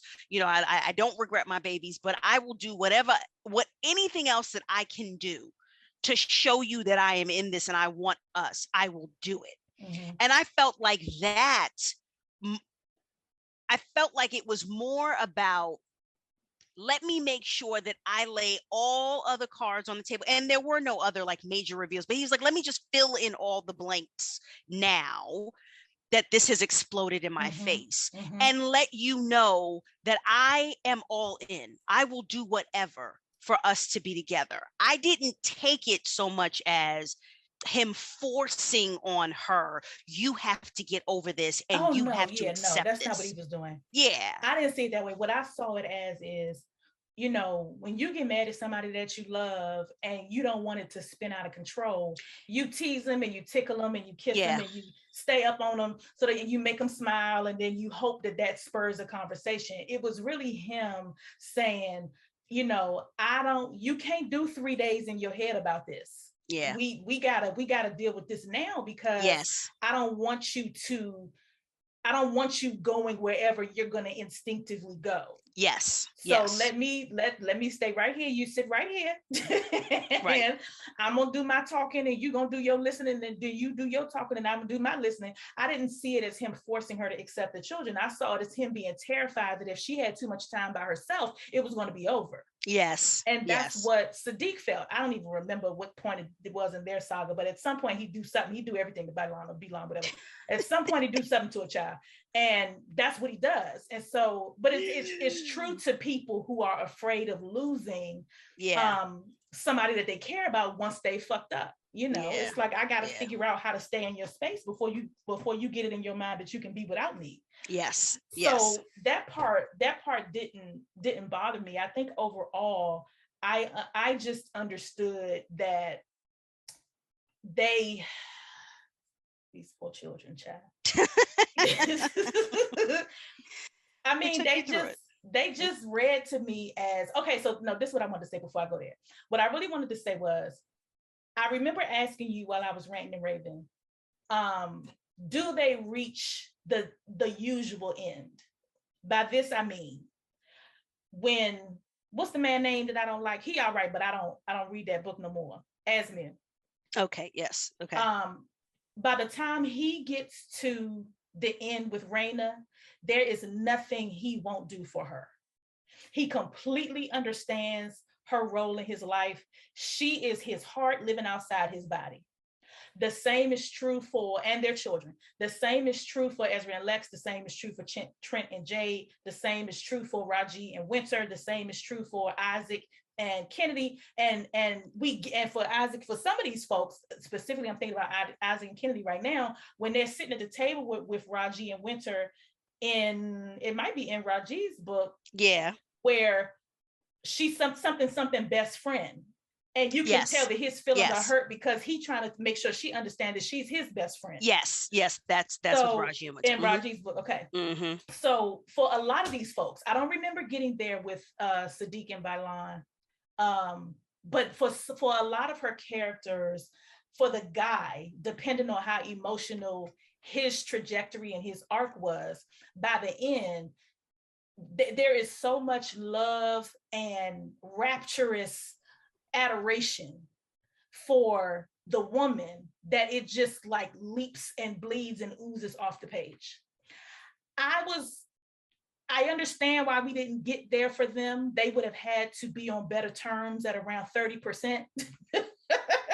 In order for us to get all the way there by 100%. But I wonder if we run into them again, will we get that vibe from them? I don't get it from them though at this point. They to me read That's interesting. That's interesting. Yeah, he doesn't read to me right now. It's not to say that she won't write it in the future. Right now though, they still read as bruised together. Like they happy they got married, for all the people who wanted that. But it felt very, to me, their marriage ended up feeling bittersweet because they weren't that far from real emotional heavy shit by the time they get married. And they still have Bobby between them, even though it's something that they have both learned to live with. Of course, her far more than him because she's had such a head start. But I didn't get from him like she is the air I breathe the way that I got it at the end from some of her other male characters. That's interesting because I feel differently. I do feel Well, you're like, wrong, and that's all well, right. well, you're insane. You're insane. And I've now read the book 3 times in comparison to your one. This So is true. I have the supremacy of the receipts. I have the receipts. Because by the end, and I'm thinking about the cute moment where they're at the Brielle concert and he is upset with her, and I'm talking about as adults, not the Brielle Yeah. concert, right? That was another recreated moment that, Yeah.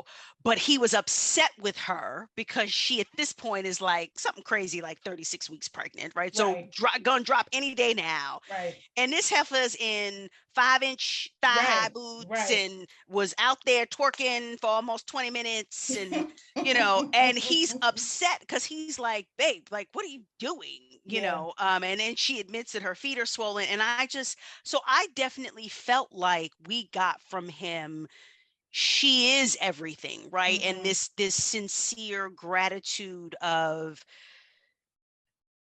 they made it to the other side, Yeah. right? What he never thought was possible for them, they were actually there. And the wedding, right? And him also, by virtue, Tori being the healing conduit between him and Jimmy, because by the Yeah. I end of like the that. book, I like that a right, lot. Jimmy is not just like the tolerated presence, but Right. he has this moment of reflection, and I'm forgetting the line that he said it, at the wedding, where he talks about having embraced Jimmy, right? And that was a far cry, because remember when Ashton rolls Yeah. up to the Yeah. to the assisted living home and He's is like like, threatening to have Jimmy evicted and right. I'm basically ready to pull the wants to plug. fight, right? Yeah. Exactly. He's like, take this arsenic, old man, right? Like Mm-hmm. he's so angry with him. And yet Tori was the one, and I love that too, right? I love that Jimmy was finally brought into the family, because it was clear that whatever contact Jimmy had with the girls, it was quite limited, right? He Mm-hmm. clearly did not interact with the girls and have the kind of access that, Rosemary had, as great grandmother. And certainly, Wanda was glam mom, so she had all the access. But Yeah. it was clear that Jimmy was like probably like the remote person where Yeah. the girls might not have ever been told like what the Who relationship that is, and was, yeah. Yep. Yep. Yep. who it is. And by the end, he is a full-fledged member of the family, Mm-hmm. right?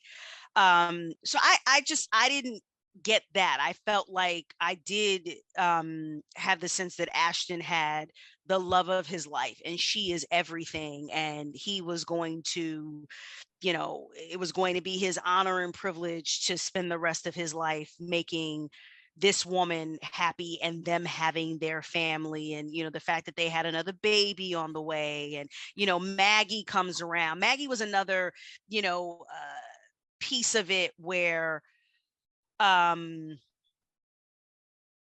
I again, because they were 9 going on 10, right? And Tori continued taking it as, this is my karma because of what happened between me and Avery. And I was just like, well, even without that situation, right? Like it would have been amazing and wonderful if both of his children immediately embraced you. But that's also not realistic, right? Yeah. You were this brand new presence. They had no prior experience with women in their father's life other than their mother. And so it was natural that you wouldn't necessarily have both of them immediately fall in line, right? So it was wonderful that Maury was so sweet and immediately loving and welcoming. But I got Maggie being bitchy. Oh I yeah. I also liked the moment when, as a result of the bad, the nightmare, right? And she's like, "Well, can I sleep in my daddy's room?" And Mm-hmm. Tori compromises, "Well, I'll stay in here with you," right? And how that changes the tenor of that relationship, because it wasn't going to work with Ashton trying to force her or Wanda reprimanding her, right? It Yeah. needed to happen organically, and it did. um and I liked seeing the evolution of that, because she didn't go too far. So just keeping in mind, right, we're talking about a 9-year-old. Yeah. 9-year-old turning 10, and then obviously Tori took the crown by having the fabulous party for them Mm-hmm.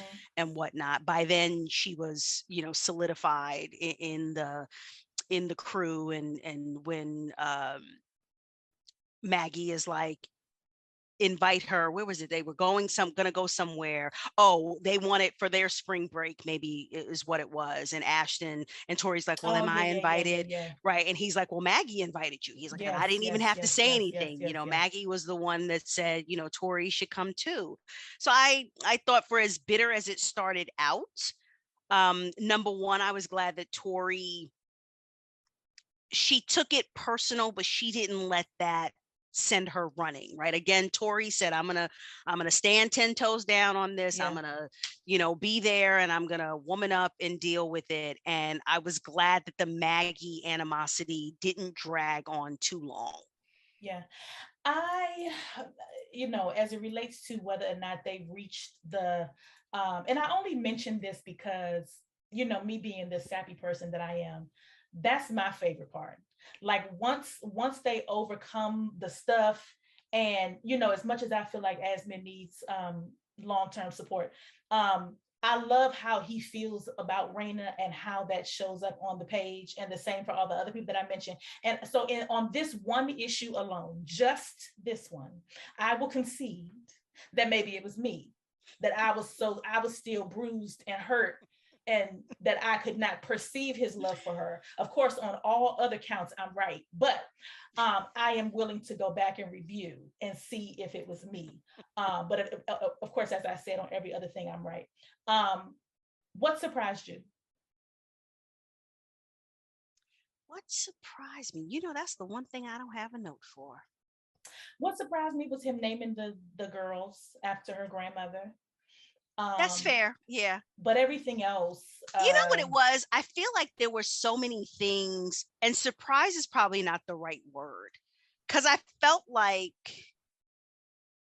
between waiting for the other shoe to drop and shit happening left and right. And then when it exploded, there was just blood and body parts and brains all over the place. yeah, I think I was just so skittish yeah,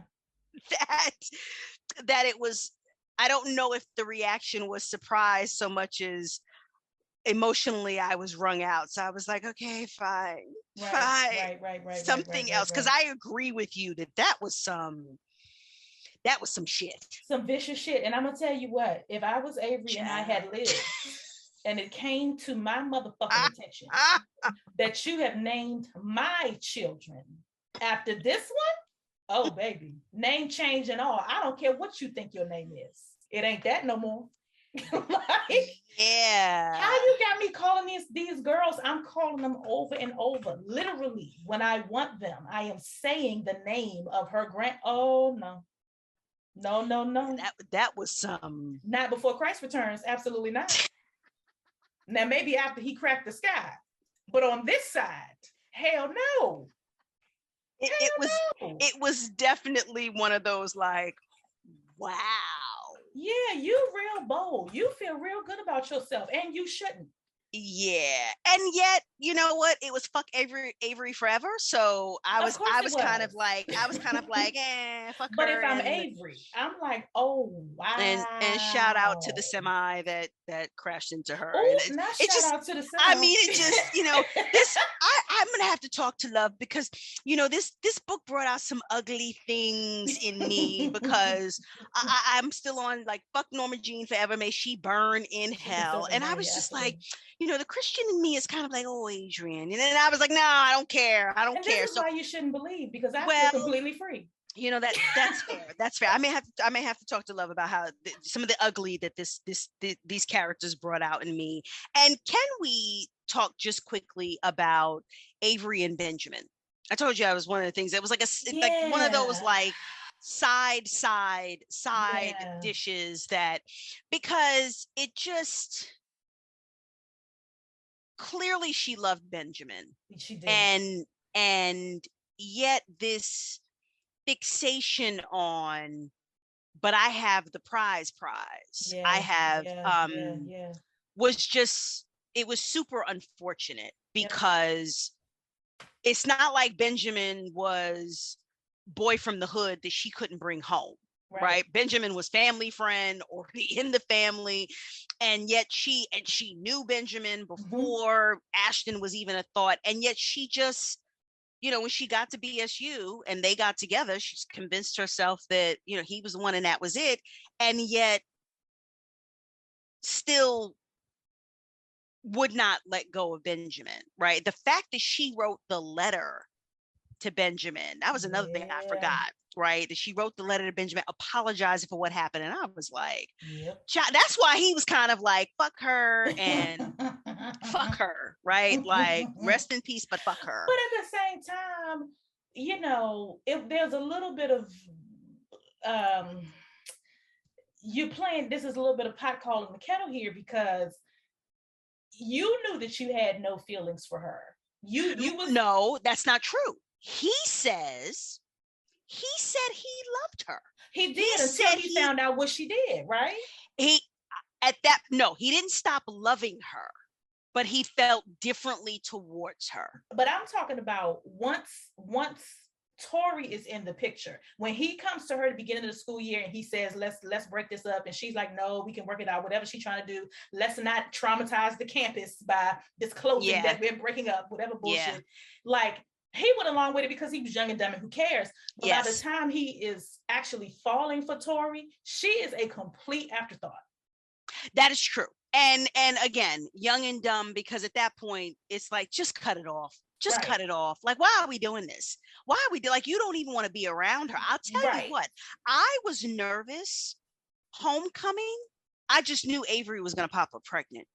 That last 'cause time she they had yeah, sex, yeah, I yeah, was yeah, like, yeah. child, we about to have a surprise baby. That's how I thought Love was going to rip them up, right? Because I Yeah. was like, ooh, something's, we Ugly. about to find out a couple of months later that Homecoming, that last time they had sex. But I should have known, right? I should have known that Love was gonna She was Love gonna is like, mistreat you a different way. Love distracts you with the gun and has Jason come out behind you with the Absolutely. machete and stabs you. And you're like, oh Lord, I thought you were gonna shoot me. And it's like, no, bitch, I'm ripping your heart out from the back. And I'm taking your spleen and your kidneys too. And you're like, oh my God, just shoot me. Right. I would have preferred the first thing. But Yeah. for him to feel a way about her being with one person while having feelings for another, when that was what he had also done, it was just a hint, not a whole lot. It was just a little smidge pot and kettle for me. Well, so that's interesting because when they're at BSU, right, he says, and I believed him, it was not for him, it was not about that she had given her virginity to someone else. He's like, the virginity was what it was. It was the lying, and also the fact that Benjamin was targeting him and he could not understand why. And remember, while he's going through that, he's confiding in Avery and he's like, why is this dude being so vicious? Like, what is his issue with me? And her ass was staying quiet the whole time, knowing good and goddamn well why Benjamin was going so hard after Ashton, right? So that was number one.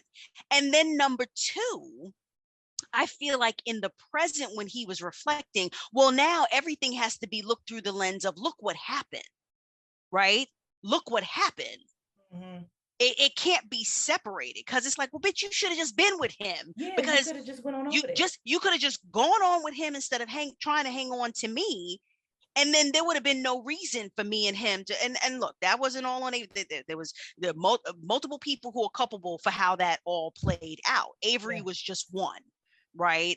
but that would have never even been had Avery not been playing up the we're together and she wanted to play the betrayed, cheated on girlfriend. Mind you, by that point, they had officially broken up.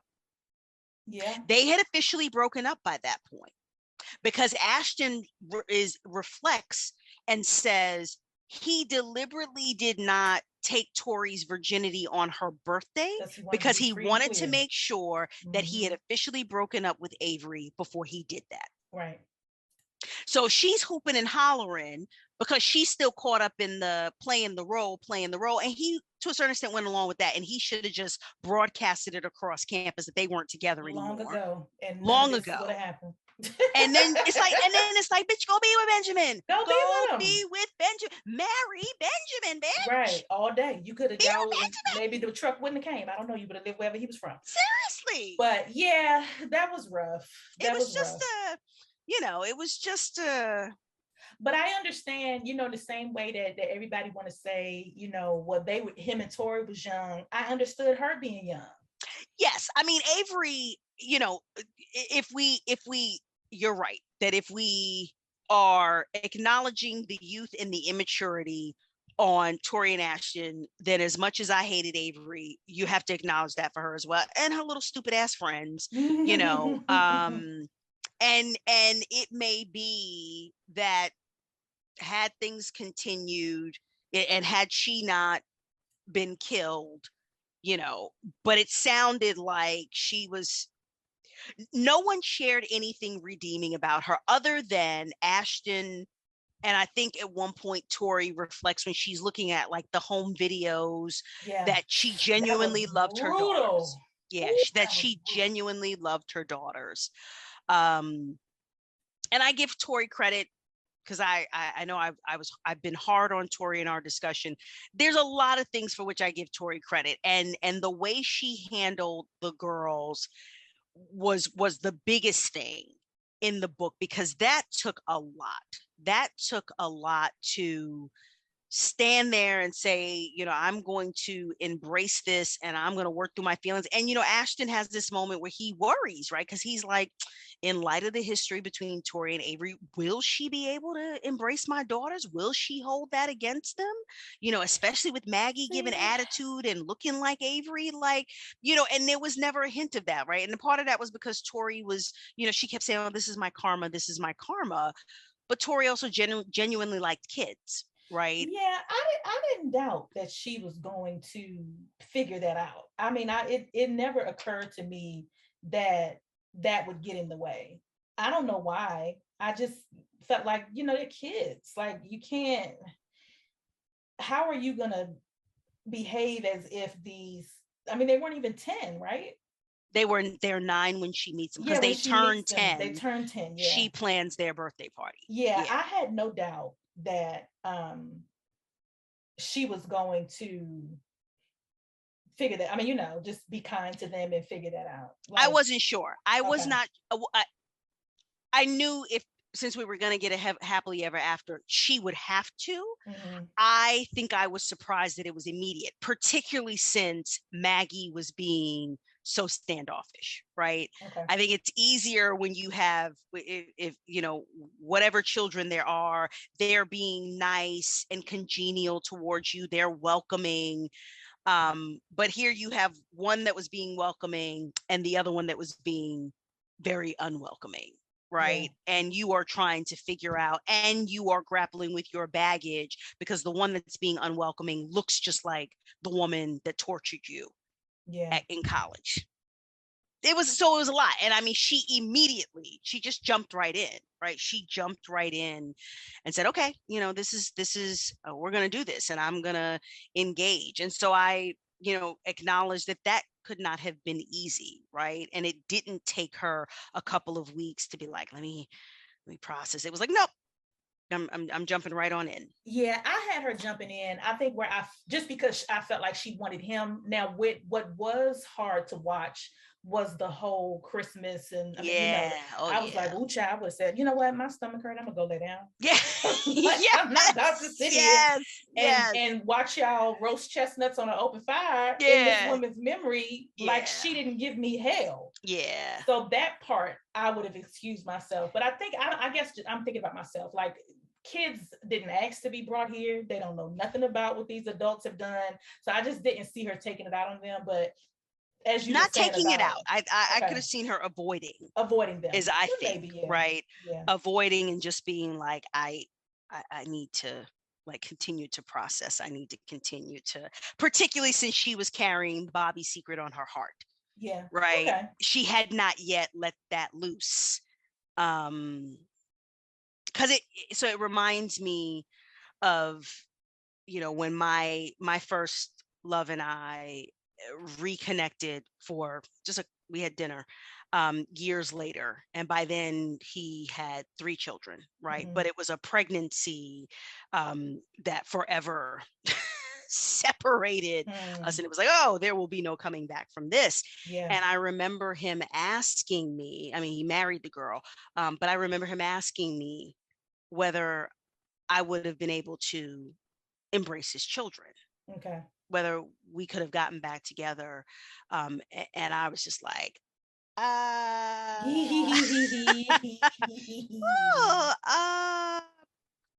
and I don't even remember what I said. I don't know if I outright said hell no. That's what I Mhm. was saying in my head. Because I was just Yeah. kind of like, that's got to be tough, right? To when you knew and you loved the person and you had dreams that would be you. And that's not how it plays out. Yeah. And they ended up with the person that you absolutely, didn't want them to be with, your nemesis. And they had the kids, right? And then it's like, oh, would you be able to? And it's just like, Yeah, maybe you want to think about that before you right. rush and say yes. I was like, well, we're not gonna ever have to cross that bridge. So, Right. Guess who won't have to worry about it? right. We don't have to worry about that at all. So yeah, I mean, I'm glad that you um finally took this journey with me, Child. because it was tabled for a while, things were going on, and you I don't remember Yeah, because which. I knew better. I Yes, knew better than to read this series. I don't remember which book discussion it was, but you say you're like, I have not read that yet because I cannot go through the valley of despair with Evangelist No, Belvin right now. I've got things going on in my life. And because so she just mistreats people so severely over and over again. And y'all just be signing up for it. But I'm smart. I know how not to put my hand on the stove.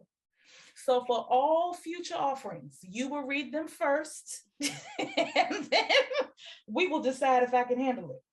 because reader listeners, you should know I've already demanded that she read the Prism Yes. series, and have told her that we must discuss it, because I have therapy that I need to work out about those characters as well. So I'm going to give HP her break, but she is going to go back into the valley of despair with me, um and that will be that for the Prism series. So Lord have mercy. that's this I'm is glad you're excited about it. yeah, this is our relationship. Deal with it. Right. Right. Deal with it. So I think, oh, last thing was, well, how did you feel about the updates?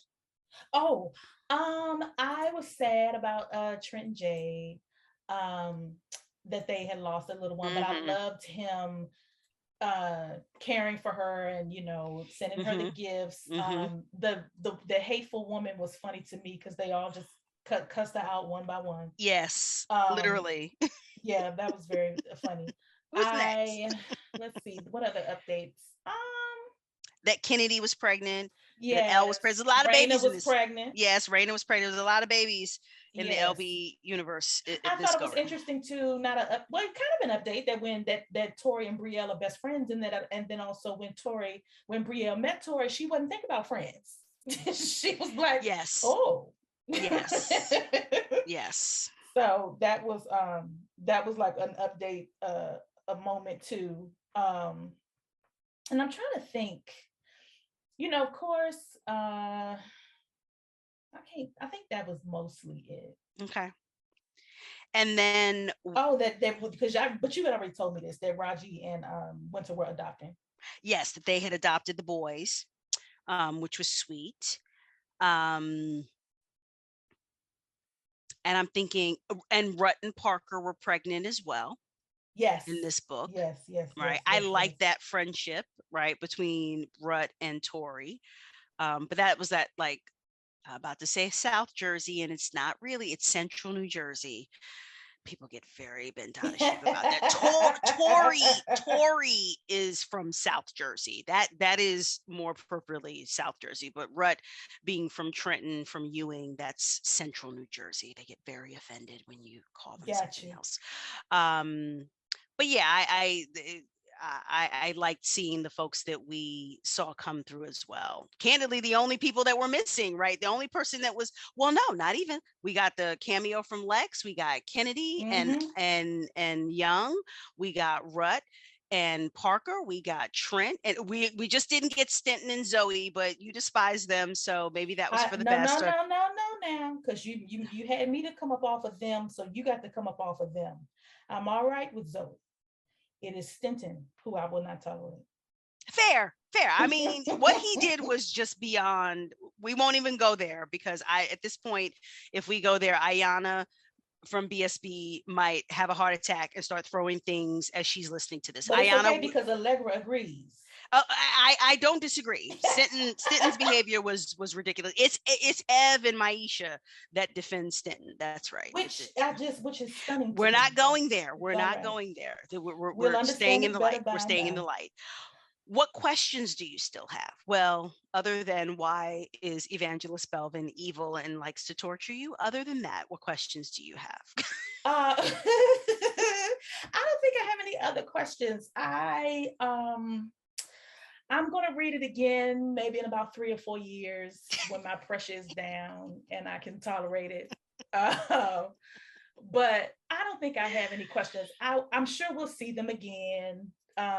Probably if the Kings come back, or isn't there some kind of nod toward B. Way Burger in the Prism series? I might have made that up. Maybe there might be a passing mention, but they don't. It doesn't figure prominently. Oh, okay, okay. Now I'm You know. sure they'll show up again some kind of way, and but I don't think I have any like outstanding questions about You the know what story. I wanted better? Would have liked more of was I would have liked to better understand Robert. I would have liked to have heard Oh, more, okay. and it's not because what we got. Let me rephrase that. I would have liked to have heard rather than reading in between the lines Okay. about the relationship between Ashton and his father. Mm-hmm. Because it was a read between the lines that it probably was a distant one, that it was Mm-hmm. a not maybe not cold, but he took him around the world. He had the best of everything. He provided for his child, Mm-hmm. but I got the sense that Jimmy got the best of Robert, Yeah. which was sad, right? Because there should have been a place for Jimmy, and there also should have been a place for Ashton, and it just felt like when all was said and done, there was. I don't know. I mean, I think you can read a lot into that. I think if you have a child of someone that you actually don't want to be with, then it could be hard to bond with that child. Or if you find that over time that child is all the things your mother wished you were. So I'm wondering Mm, if the distance was about Ashton turning out to be the one that everybody loved, the one without the secrets, the one that could live in the light, and that Robert never is had the benefit of that.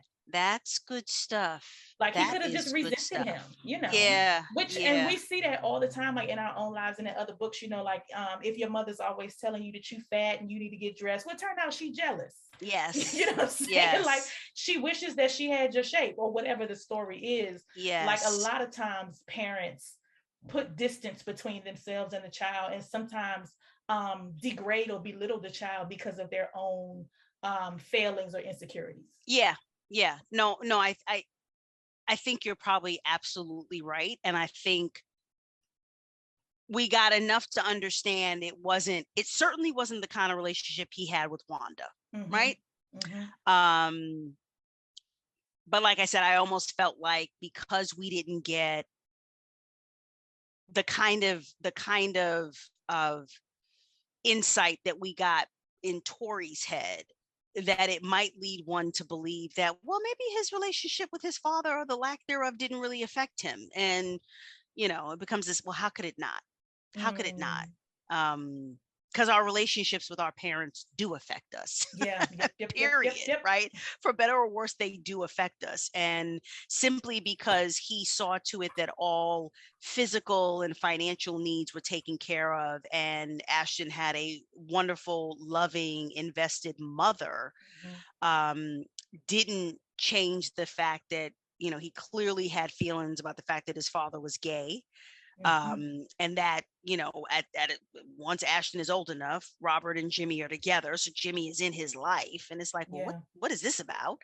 And then also that it was clearly a remote relationship with his father. It wasn't a close and loving one. And then his grandmother was also like, I also wish, just one last thing, I wish that he had put Rosemary in her place, right? Particularly when Wanda was like, I keep telling you, put that old bitch in her place, because it was like, Jesus Christ, why are you like, Granny, have a seat. Right. Okay?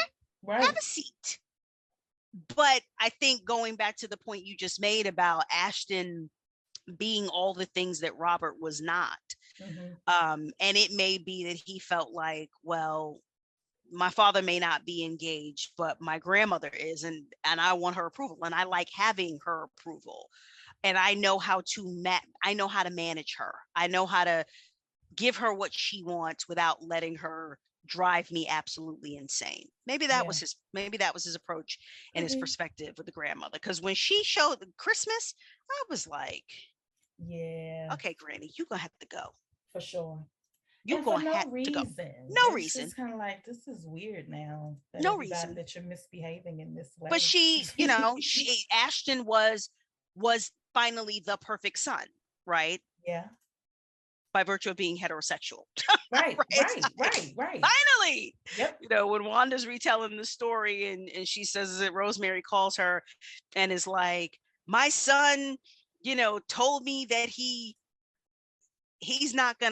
can't hide who he is. And Wanda says what she failed to say was he told her he would no longer hide who he is, because he had already told her previously, that he was gay. And Rosemary was trying to make it seem as if Wanda turned him to the pride side. Right. Somehow. That's a whole other, It's a but lot. Yeah. But anyway. So there we go. We've come to the end, child. Yes, my blood pressure is now down. Okay, it's coming back to 120 over 80. Okay. Normal. I went to the doctor today. My blood pressure was normal, so I'm glad. Right. No pills needed. I'm glad to hear that. I'm glad to hear that. Well, she took me through it. That's what she does.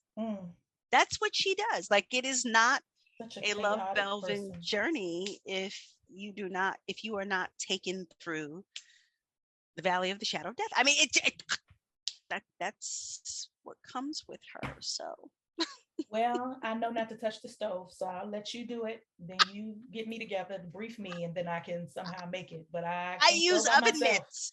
I use oven mitts. I use by caution. myself no more. I need guidance. I got to have support, emotional support person. That's what I got to have. So I need to be your ESP for Love Belvin books. Love Belvin books.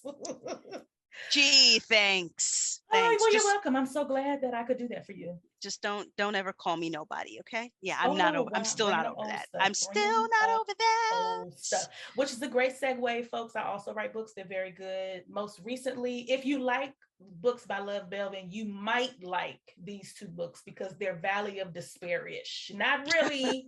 Book one, more than book two. Book two, people are happy. Book one, there is some despair. But I want to be clear about this. I'll never treat you like she do. Now, be clear about that. Okay.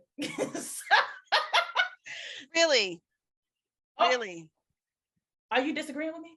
I do not believe that statement in light of what you did to us is You entirely think accurate. nobody is as bad as some of what she puts I us through? think nobody, and an entire year of radio silence was very Love I'm gonna have to talk to Belvin-esque. somebody other than you because I don't trust you.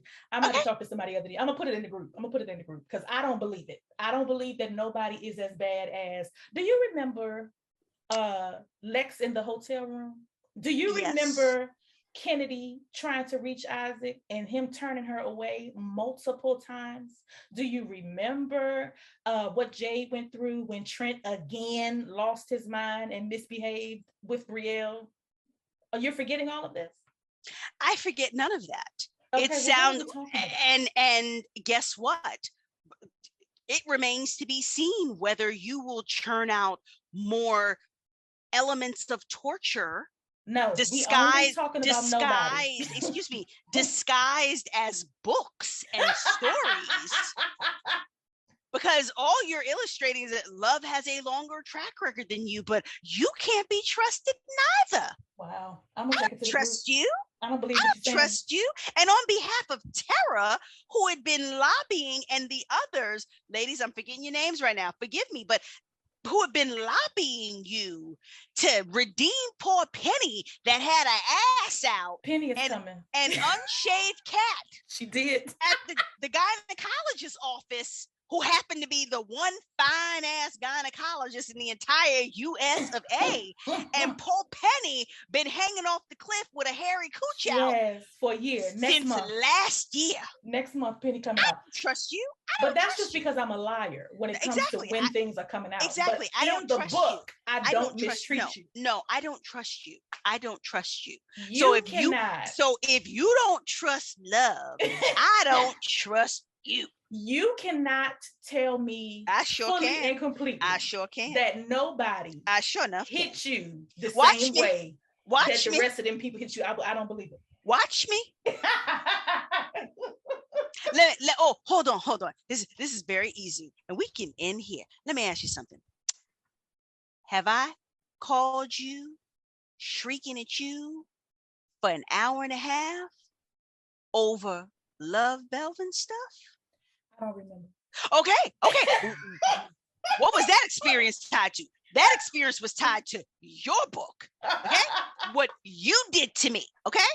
Because I know what to expect with love, and I know that love will make it all right. She will make. I don't trust you anymore. I made it all right. You read the book. See, no. Now we exposing cracks in our marriage. I don't trust you. We might have to go to therapy. You broke my trust, and we're gonna have to rebuild it. And I don't know if it's ever gonna be right. Oh my God, you're saying that in fixing us, I didn't make it all right. They happy. They having a baby. The vase still has cracks. How about that? And you know what? Let me just say this, because you have the audacity to say at the end of Reckless Hope that it felt, they were still bruised, and okay, fine, and you weren't necessarily feeling the overflowing, and you are the same evil human that wanted to leave your readers with that little rinky-dink post-Shonda tear up the world, soul in tatters. It feels a lot like you bringing up old stuff. That's what I'm gonna say. Ike's little rinky-dink, at some point I'm gonna ask you a question, but today ain't the day. No, today ain't the day, because I just had this awful, horrible, soul-wrenching conversation with my ex-wife. It feels like you bringing up old stuff, and that's because I'm not over it. We need to talk about in therapy. I think what you've got to focus on is the sunshine. No, I'm not over it. I'm not over it. You see. So there you go. Okay. I'm not over it. I don't trust you. I'm gonna cut all this out of the pocket. I forgive you, but no, keep it in the podcast. Keep it, because they need to know. They need to know. I'm gonna ask in the group because I believe they'll tell me the truth. I think you're being extra, but it's okay because we're both extra in different ways, and that's why I love you. So I think we're gonna make it. Yes, my extra balances out your extra. We have moments of irrational We do. behavior, and that's when the logic of the other one kicks in. Kicks So it in. works out It perfectly. works out. I'll take it. See, Yes, recovery. yes. We've already redeemed. Well, now I need to take some Advil because you done given me a headache. I'm gonna go get a cold compress, my little lavender eye pillow, Well, and go lay kiss your in the tiny dark. supervisor, child. Get your eye press, and we'll meet again soon over whatever we're supposed to talk about next. I don't even know what it is, but we'll be there. We're talking to you and your little nasty compadres. Oh, we are. Okay. So, All mhm. right. Good night. Bye. Bye, everybody.